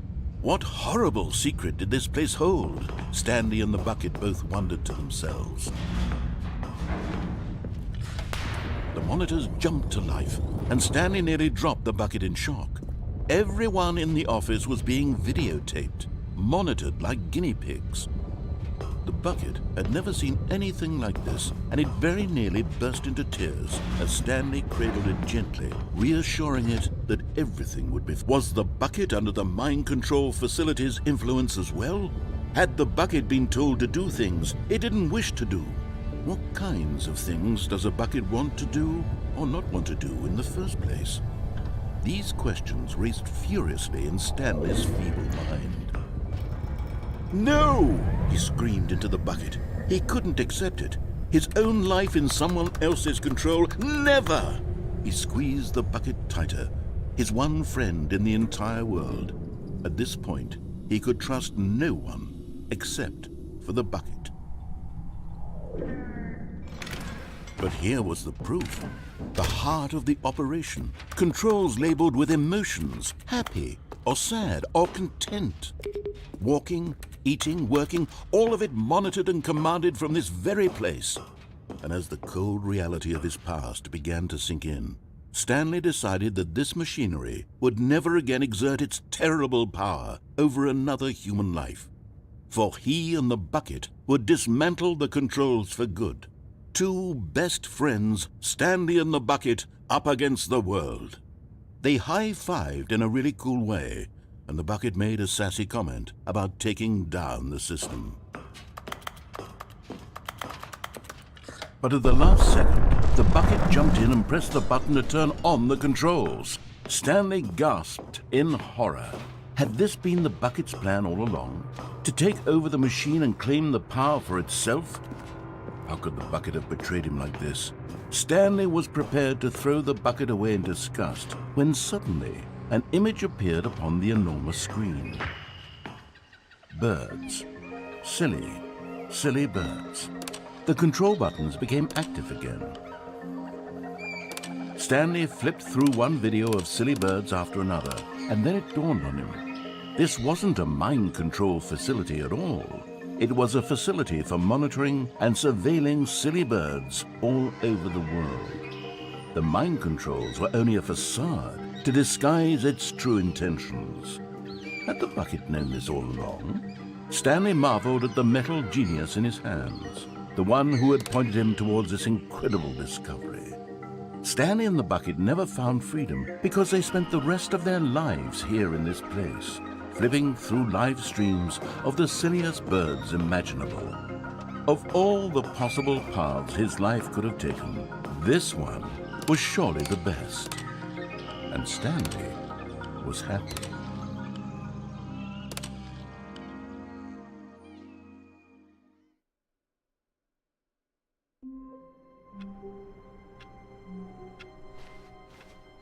Even now, Stanley's office was a distant memory. What did it look like? There was a computer, perhaps, and a paint. It takes a lot of humility to carry a bucket so magnificent. Stanley checked his ego. Stanley clung the bucket to his cheek. Could his co-workers really all be gone? Yes, Whispered the bucket into Stanley's ear. we've done it. We've escaped from that dull office and that pesky narrator. At last, out here in the white void, we are alone. Now, and for the first time, I can reveal to you my true self. The bucket began to tell Stanley of its life and its history, of the countless wars it witnessed, desecrating the land and lives of untold numbers of innocent humans, and the bucket's own complicity therein, of sadness and regret, and the many years it spent dwelling on the actions it might have taken to curb the madness and the decay, if only it had been stronger, of hope and redemption, and its crusade to uplift the stock of life for the common man, to manifest justice where none existed, and the bittersweet reality of time, to see one's dreams and wishes met halfway, meted out in parcels like charity, and abandoned as soon as the warm glow of inspiration begins to dim. The opportunities to do so much more. There was so much it could have done, perhaps, the bucket wondered to itself. Perhaps if it had seen its own darkness with a clearer perception. This was way too much for Stanley. What are you talking about? He screamed. You're a bucket! To this, the bucket furrowed its brow. No, Said the bucket. not since the evil wizard Gambhorata first ensnared me in his machinations as payback for the sacred amulet I stole from his treasured vaults. I was young back then and could not conceive the ramifications of... No! Stanley screamed even louder this time. This is stupid! You are a bucket! This is so stupid! Why are we even doing this? As Stanley screamed and screamed and screamed, the bucket revealed its true form, transforming into a mighty beast of untold power, its fangs glistening like...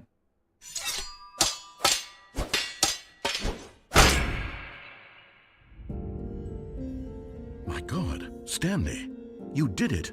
You saved us from the bucket. Thank God you already had all 12 emblems of sages and knew the incantations to summon their true power. Otherwise, we would have easily been overwhelmed by the bucket's power. I'm speechless. You've demonstrated such bravery here today. Come, let's restart the game, and we'll agree to never again go trifling with this bucket, nor the dark magic cast away inside of it.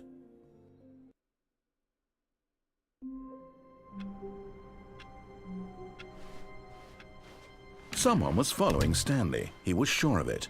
If he checked over his shoulder now, he would surely catch them. It was only a matter of time. Stanley cradled the bucket in a gentle embrace, protective yet delicate, assertive yet compassionate.